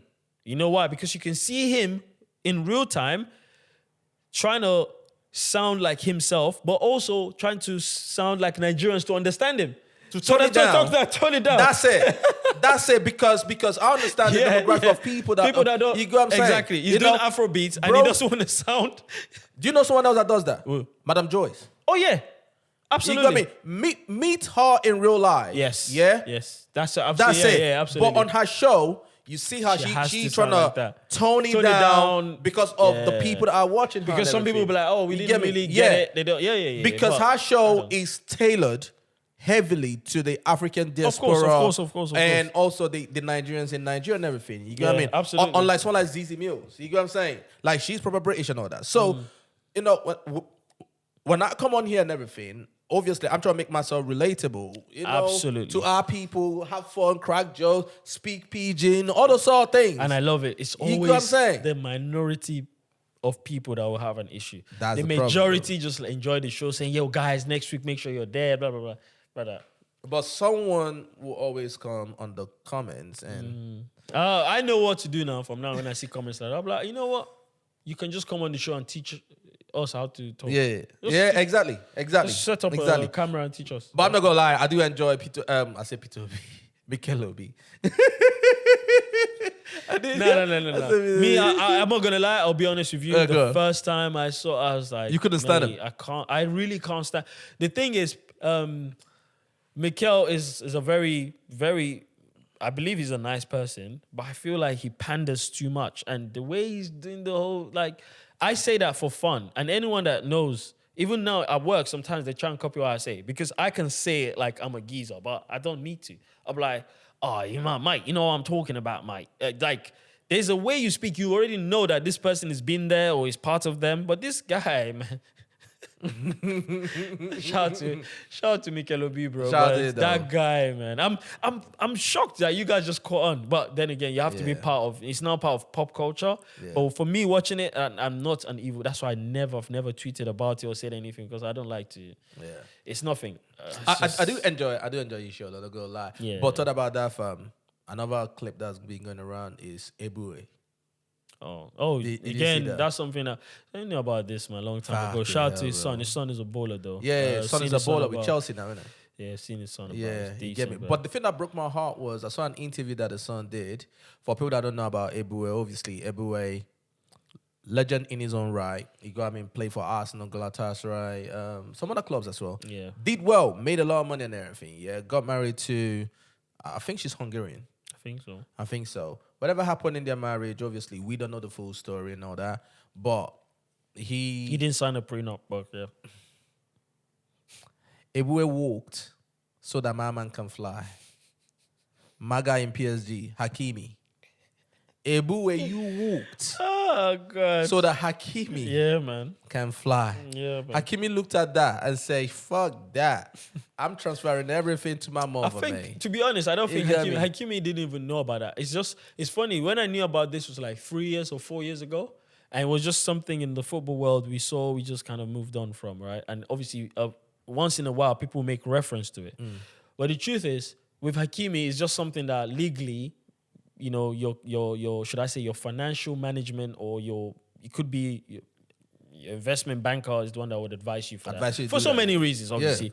Cool. So that just it was lucky. I think we know the main reason. Yeah, you know what I'm saying? I think we know the main reason. Of course, I would advise anyone to do that if you can. But the thing is though, my home girl who's a lawyer and everything, because we were having that conversation, and she was saying, listen, that the prenup thing in the UK is not as ironclad. Oh yeah, it's not as it is in America. Yes, absolutely. You know what I mean? Which kind of made me be like, bro, when I saw that interview of my man saying that he lost everything, bro. Yeah, of course. Fam, I said, what kind of lawyers did you have? Like, they must have shanked you from the back. It's not about the. Yeah. You get what I'm saying? What kind of lawyers? Bro, listen. I don't think it's the lawyer. I think it was Eboue's mistake. I think when he was like getting a bit famous and obviously playing for Arsenal, making more money, you know, when you renew your contract and stuff, I think he was putting everything on his, which I think that's the actual story. He was putting it in her name. Yes. And that's where the problem is. Yes, because he even said himself that he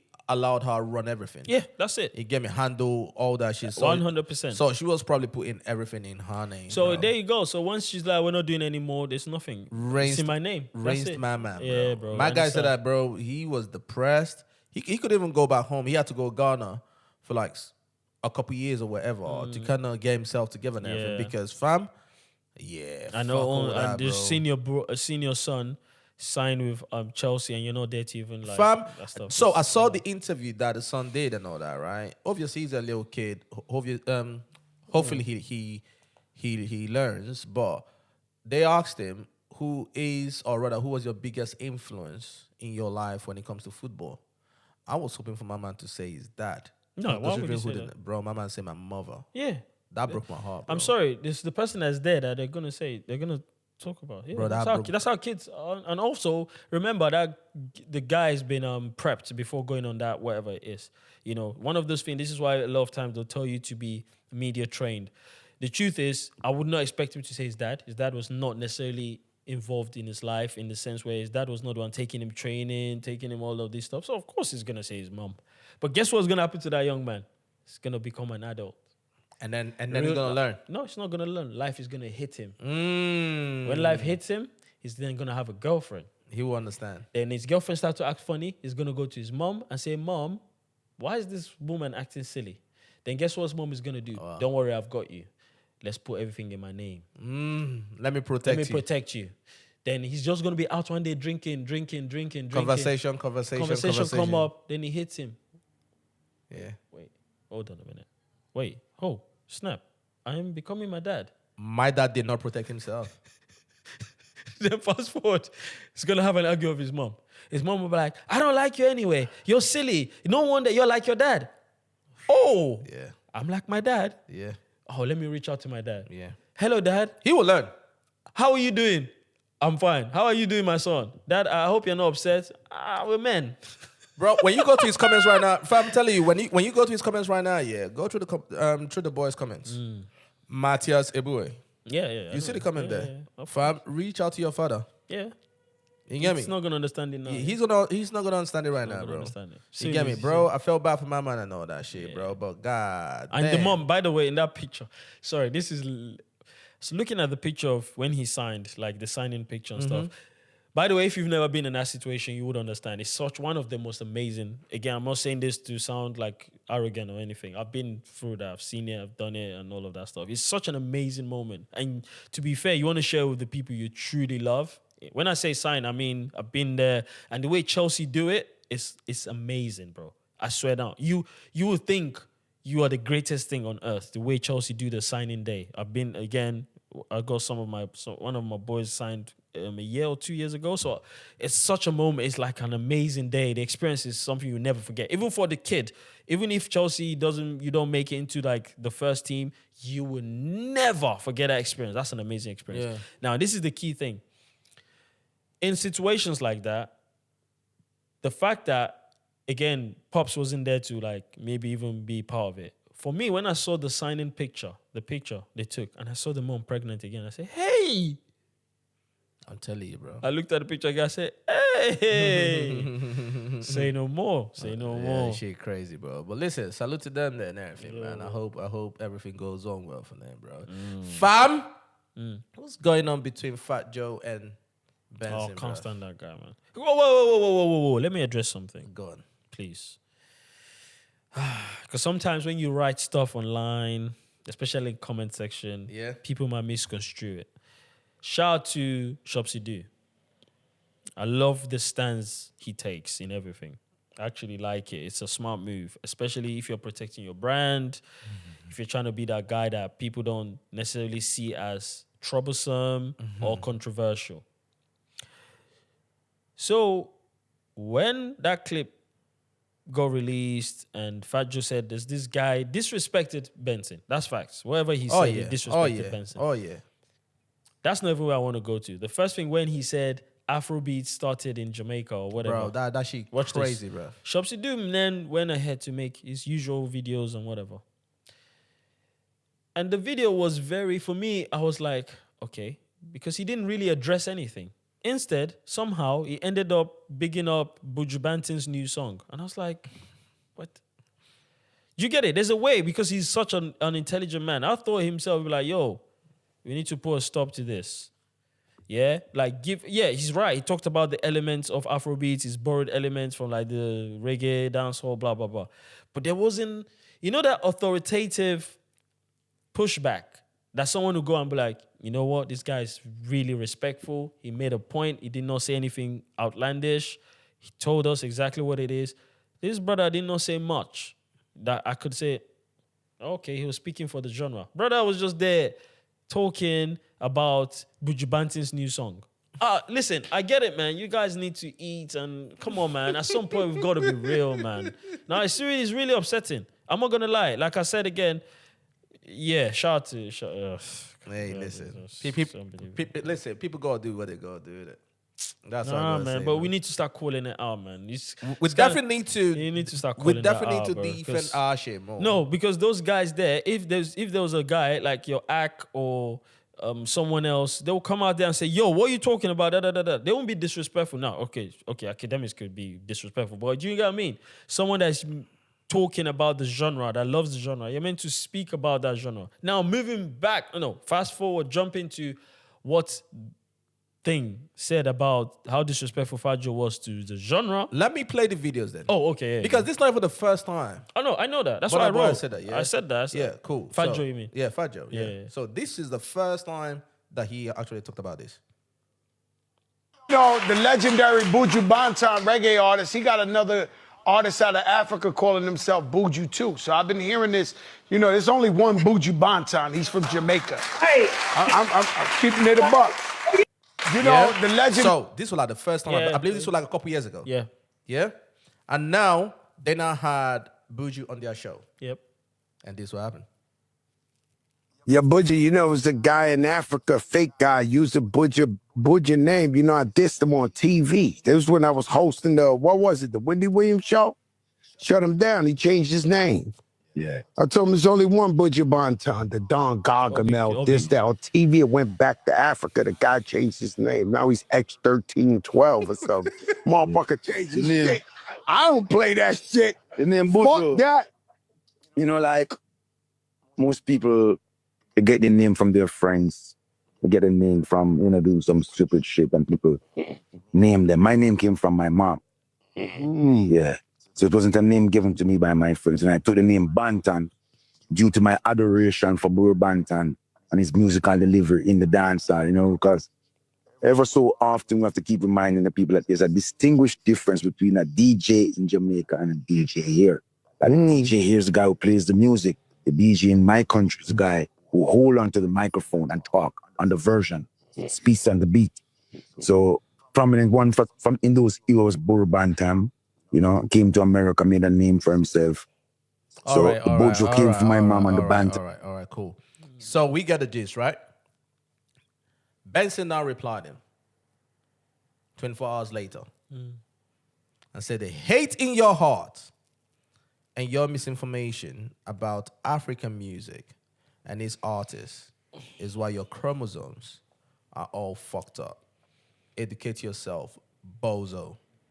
And he tagged him But again, on the thing, yeah? And part of the problem is Fat Joe started talking about obviously how Afrobeat came from Jamaica and all that bullshit. You get what I'm saying? So before I say what I want to say, what do you want to say? yeah, Buju started this anyway. Buju Banton started this. Remember we went on Drink Champs? Yeah. And saying how Afrobeats, they've always disrespected genre, which I understand. And listen, it's the Afrobeats' fault. We don't have gatekeepers, you know. We don't have people that really want to fight for the genre. Instead, people just want to take what they want to take from it, make what they want to make, and move on. Do you get it? That's what it is. Other genres, they have people that are looking to protect it, looking to always talk. I'm like, yo, you can't say that. Again, back to the guy I mentioned earlier. He's made a video now, and instead of him addressing that, he was again saying, oh, he shouldn't have said what he said. Are you kidding me? So Who should have said what he said? Buju shouldn't have tweeted what he tweeted. And I'm like, I can't tell you how to react if I've disrespected you. I have no right. And no one has any right to tell me. That's a fact. You can't now say to me, brother, man said, first of all, he disrespected the whole continent. Yeah. He said some guy in Africa. Brother, Africa is not a country. This guy is always ignorant. He's willingly and willfully ignorant. Fat Joe is one of the fakest guys you ever meet, bro. I don't care. He's not funny. People always go jokes. He's not a funny person. He's not even a good storyteller. Exactly. Like I see a lot of people say, They gas him so much. he Yeah, he's tells such a funny guy. story and everything, He's not. bro. He's not funny. not. The problem with Fat Joe, the problem with this whole shit is, right? Cool. I don't really have a problem if Buju feels that type of way.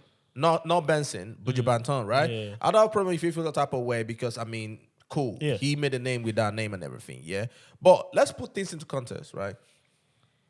Benson came out like 2018, 2019 and everything, yeah, with Benson Buju, Yeah. right? Even at that time, I'm not gonna lie, I kind of was like, oh shit, like the name. Everybody had that because we all know Buju Banton, right? Yeah. Now, obviously, around 2021, 22, he decided to transition from that name because I believe the story at the time was he now realized that, okay, when you could use that name in Nigeria, cool. But if you're going international, that's going to cause a bit of problems and everything with like copyrights and all that kind of shit, right? So, as a smart guy that he is, he said, okay. So he slowly started phasing out Oh no, Buju Banton's team reached out to him. They told him. Okay, cool. Yeah, cool. Yeah. But slowly he started phasing out that name and everything until he now landed on Benson, right? Cool. Fat Joe, you love Buju Banton. That's your homie or whatever the suck case up is. to him, bro. Whatever, cool. But the thing is, there is a way, going back to your delivery, like you said earlier, there is a way to say something. You get me? Without talking down on someone No, he wasn't talking or down. a whole culture He was insulting, or a man. whole country Yeah. or continent. Yeah. You get me? Like you say, yo, some guy in Africa now, he's XYZ. Like, dude, like, who the fuck are you? Yeah, exactly. That's You get what I mean? Who the fuck do you think you are? You get what I'm saying? You're just a fucking... Man did lean back. You get what I'm saying? That's it. Yeah. You get me? Like, you gotta just shut the fuck up. Yeah, man. You get what I'm saying? Like, cool. If Buju Banton is your friend, cool, whatever. If I joke, you're just a beg. Buju Banton is not even really. There's this thing in America where they like to like big up the Jamaicans, right? And I get it because it comes with that bravado, that mannerisms of the whole acting all hard and stuff, which I understand. First of all, the guy that actually is the one that's really, let's say, friends and has actually pushed the culture a lot is the person that's your friend, which is DJ Khaled, Fat Joe. Yeah? You and DJ Khaled are friends. DJ Khaled is the one that's closer to the Jamaican roots. Why? Because there's plethora of evidence on the internet of DJ Khaled in his slim days, yeah, DJing, doing the whole, pushing the old reggae, pushing the culture and everything. Bro, we know this, and that's why a lot of people can't stand him. Bro, and then at the end of the day, yeah, he's opening his dirty mouth, yeah, talking about someone trying to steal names and everything, yeah. Half of these rappers out here, are they not stealing names from guys in the streets? Exactly. Are they not stealing names from Italian gangsters and everything? Talk about him. Terror Squad. What's Terror Squad? Exactly. Yeah. You know what I mean? What's Terror Squad? Like, these guys are stealing names from the real gangsters on the street. Yep. Yeah. These guys are stealing names from the real Italian mafians. You get me? But all of a sudden, with Afrobeats, oh, this guy in Afrobeats. Man, if these guys don't suck a dick, yeah, bro. I swear down. I wish Joe, the artist, R&B Joe, sued him as well. Because what's Fat Joe? You know what I'm saying? Like, what does that mean? Like people like him, yeah, they talk, but it's... And I'm not the type of person that like to play the racism thing or whatever the case is, right? Yeah. But there's a word for it. While you're looking at people, okay, because he's from Africa, who the fuck is that It's guy? a racial undertone there. You got me? That's a racial undertone It's there. a racial undertone. You got what I'm saying? And people need to call it out. No, they won't call it out. You got me? People in this culture need to stand up and everything. Nah, you know, I don't want to shoot out anybody, but I saw the videos that you were talking about and all that shit. You got what I'm saying? Like, in my opinion, it's so disappointing when we also see people that are elders in this culture, in this scene, not able to stand up for one of our own. Man. You get me? Like, you can have your opinion about Buju Banton, that's your homie, and all that kind of shit, right? But, hey, listen, you can't talk down on us like that, man. You know what? You know one thing as well. You got me? Really You upsetting. talk down on one of us. Yep, it's all of us. You're talking on all of us and everything. Yeah. Let's be the one to talk down on one of us. Yeah. Let's do it. You get me? Let's be the one to do it because this is our family type thing. Yeah. That's you know what I mean? But this no, guy, you. No. You know what's even mad? Fucking prick. A man went on his camera and said, "Oh, Buju could be in the same room. You know, this is music. They could end up in a brother. You're talking about yourself, or are you talking about the artist? Who said Buju would want to be in the same room with Fat Joe? Who said that? Who is that ever gonna happen? It could happen. It might happen. It probably will never happen.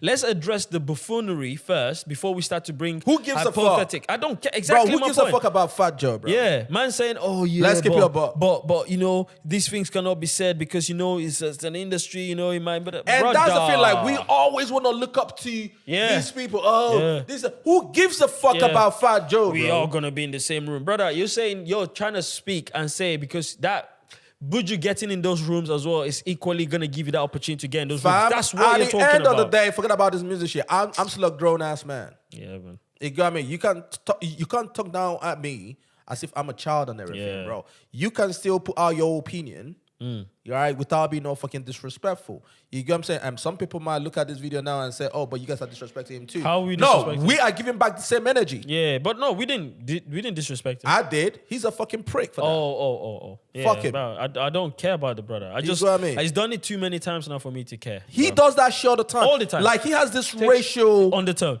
racial undertone all He the time, keeps bro. taking shots at Africa. And guess what? These guys will still suck up to him. Because I Exactly. saw him in the comment section in that guy's video and he's there doing love. I was like, yeah, man, this is what Prick. I'm talking about. You know what I'm saying? A guy comes and slaps your family member and you're going, oh, guys, violence is not the answer. You're absolutely right. But guess what is the answer? A retaliation. I'm gonna slap him back. Then we will then now go, you're right. Yeah, my bad. Violence is not the answer. Allow this. The guy's a people, clown, bro. Allow these people. But talking about Distracting, Benson, fam, did you hear the new song with I Saz? haven't even heard it. And I'm so happy I haven't. Oh, bro, listen, I'll play for you. You did, Chris. I'll play. I haven't heard it. I'll play for you, you did, Chris. Let's check it out. Or rather, a clip of it. Yeah. Bro, people need to go check that out, bro. That's a good song. Even though need to go check that out. I know that the reply gave him a bit of push in terms of the algorithm, because then again people went to check and there you go. You know what I'm saying? I know how the game goes, but I'm happy that he replied. Yeah. Now, whatever he meant by whatever he meant, which we know probably what he meant, but that's not the point. The point is, hey guys, do not touch someone and tell them, oh, you can't do that back. Listen, louder.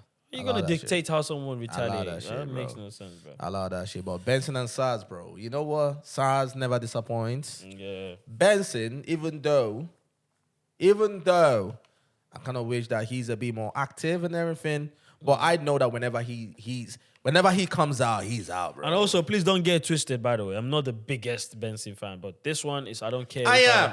I would, if you speak down on a guy that I rate, I'm gonna, bro. I'm one of the biggest Benson fans and everything, even though he frustrates me a lot because I don't think that he puts out enough music as he should. I think he's one of the best in the game if he really puts his mind to it. You get what I'm saying? But I just kind of wish that he's a bit more active, bro. Fam, look at Ruger, bro. People are not talking about what Ruger is doing out here. No, people are. They're already finally talking. Fam, are. This guy is doing 14K, 15K like it's nothing.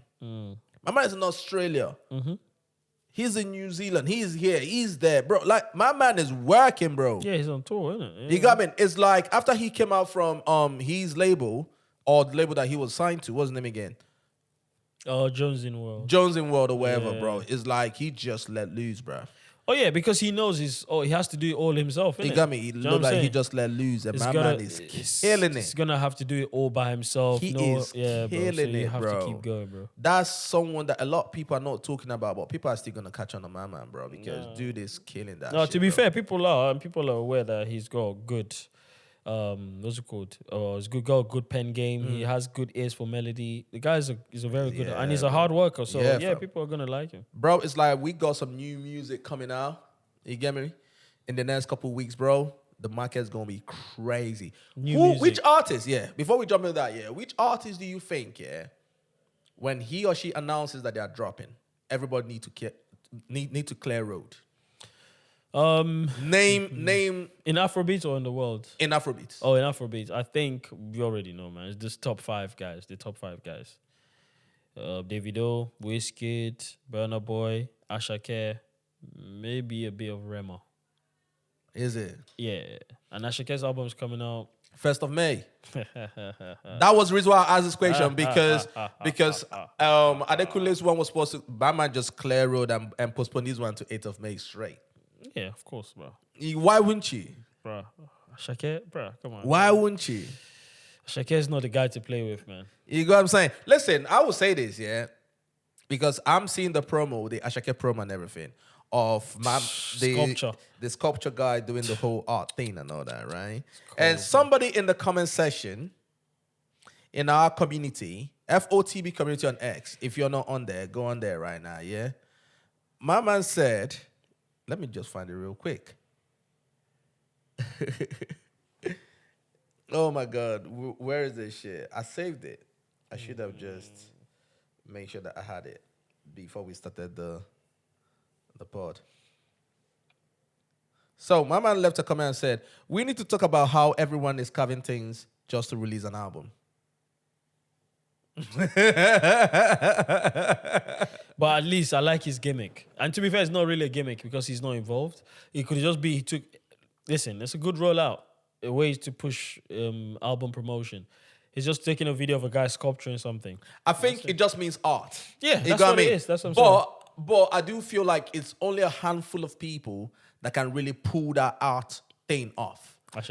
You get me? I don't care what everybody says or anyone says and all that. Not all these artists are making quote unquote art. Yeah. You get me? People are just following sounds and chasing sounds and everything. Yeah, and then drop an album that it's not really you an got what I album. mean? Like, So- but when it comes to someone like Asake, I think I can give that to him. When it comes to someone like Wizkid, I can give that to him. When it comes to someone like Burna, I can give that to him. Davido, I can give that to him. Thames, I can give that to her. I'm not gonna lie, bro. Fireboy. No, Fireboy is an album artist. You get me? Fireboy, I can give that to him. Fireboy is like top 3 album artists. Yeah. There's only 3 guys that can give you an album right now. My top 3 album artists, Burna Boy, Fireboy, Asake. Everyone else, please go and find a room in the corner just down the hall. Thames. No, Thames is not an Afro. This guy. Thames listen, this is a mansion, right? Yeah, good. Everyone has their room. Good. Thames has her own foyer. She has everything in the corner. Just no one goes there. Just leave her alone. Just leave her alone. Leave her alone. Just leave her. Just wave from afar. Hey, you doing, Thames? You all right? She goes, I'm good. Oh, nice one. One. We'll catch up with you later, yeah? Dinner time? Cool.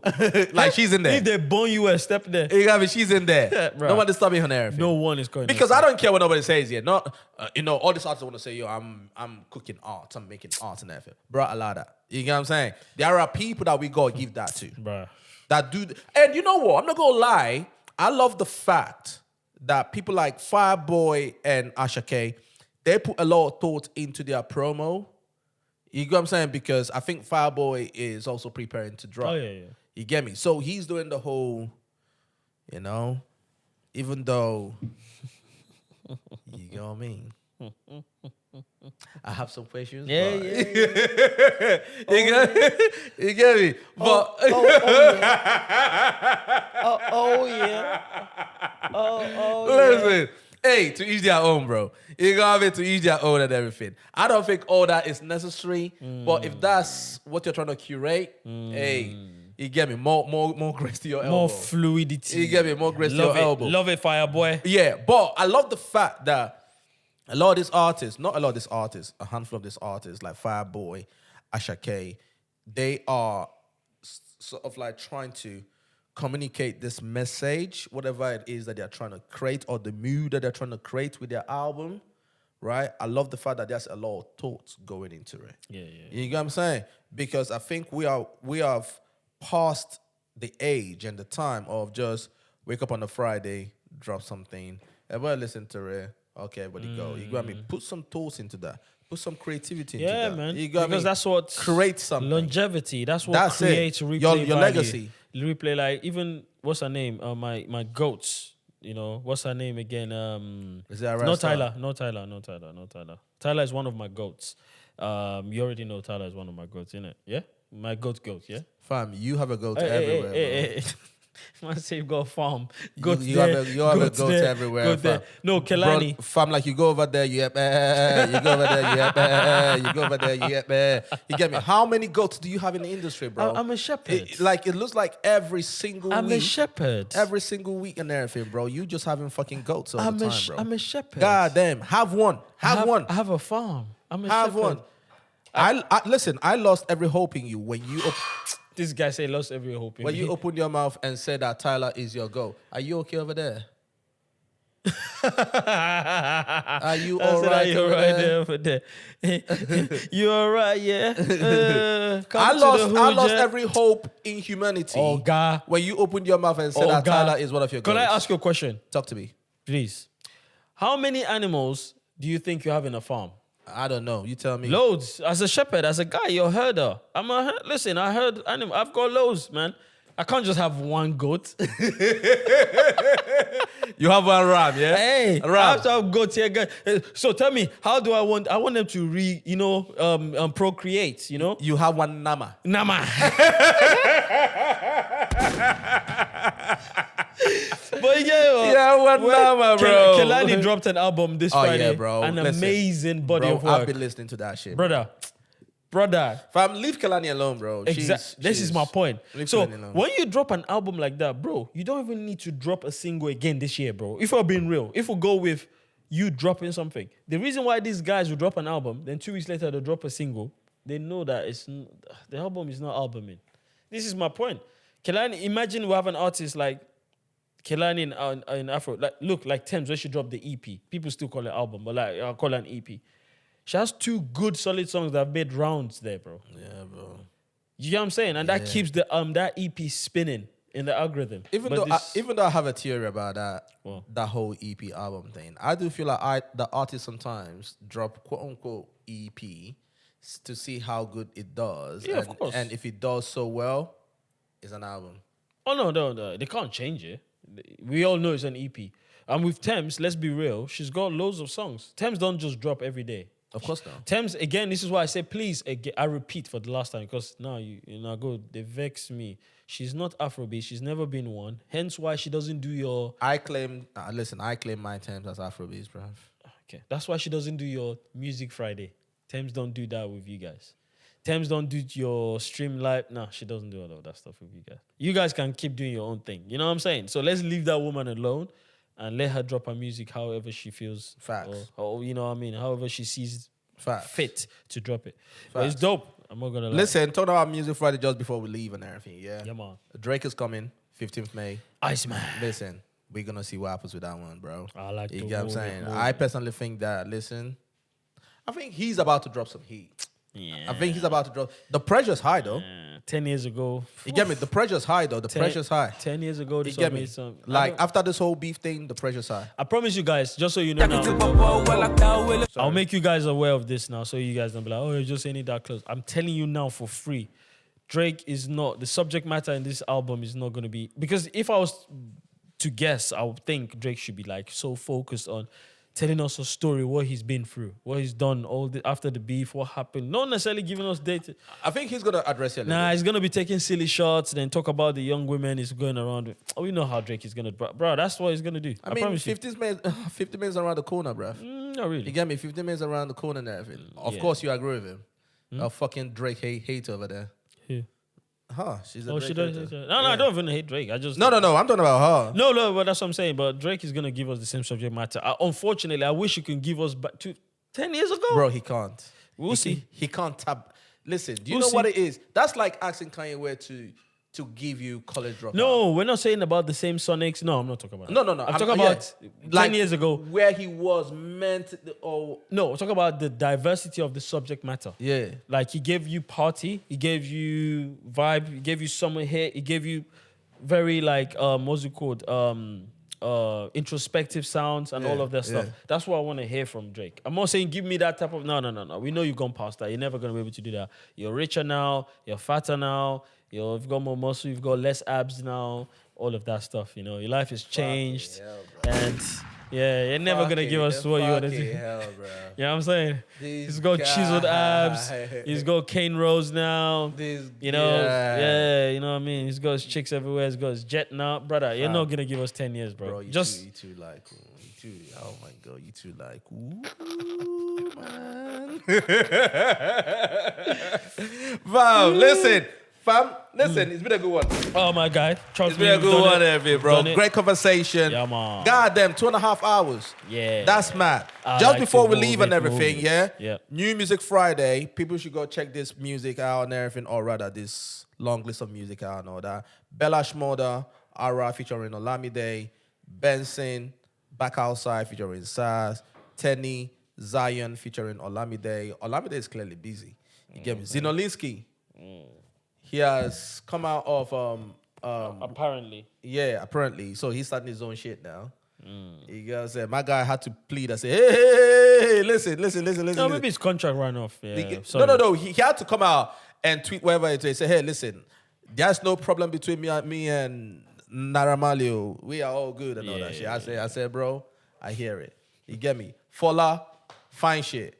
Ayo Mouth, Attack, Ice Prince, Basuki Kitty. Bro, there's bad songs out here, bro. Crayon. I like Crayon. Y'all go check him out. Techno, Press Button. Y'all go check him out. Angelique Kidjo. She has her new album coming out. People go check that shit out as well. Do you have anyone you want to talk about? Oh, it's the same songs anyway. Yeah? Same song. All right, then. Cool. Bro, listen. It's been a good one, though, fam. Yeah, man. Guess what, guys? I'm hungry, bro. Same here as well, bro. I need to go and eat. And the weather's nice as well, bro. The weather's beautiful, and we are trapped in the house. I like trying to to give you guys. move it. I like to move it. I like to move it. You like to Move it. You know what I'm saying? Listen, it's your boy Toby. Yeah, come on, Banks, yo. And your boy Banks. Subscribe to the channel. Make sure you do. Watch the videos. Make sure you do. Leave a like. Make sure you do. Leave a comment. Make sure you do. And share these videos with your friends. Make sure you do. See you next week. And make Until sure you next do. time. Peace. Be safe.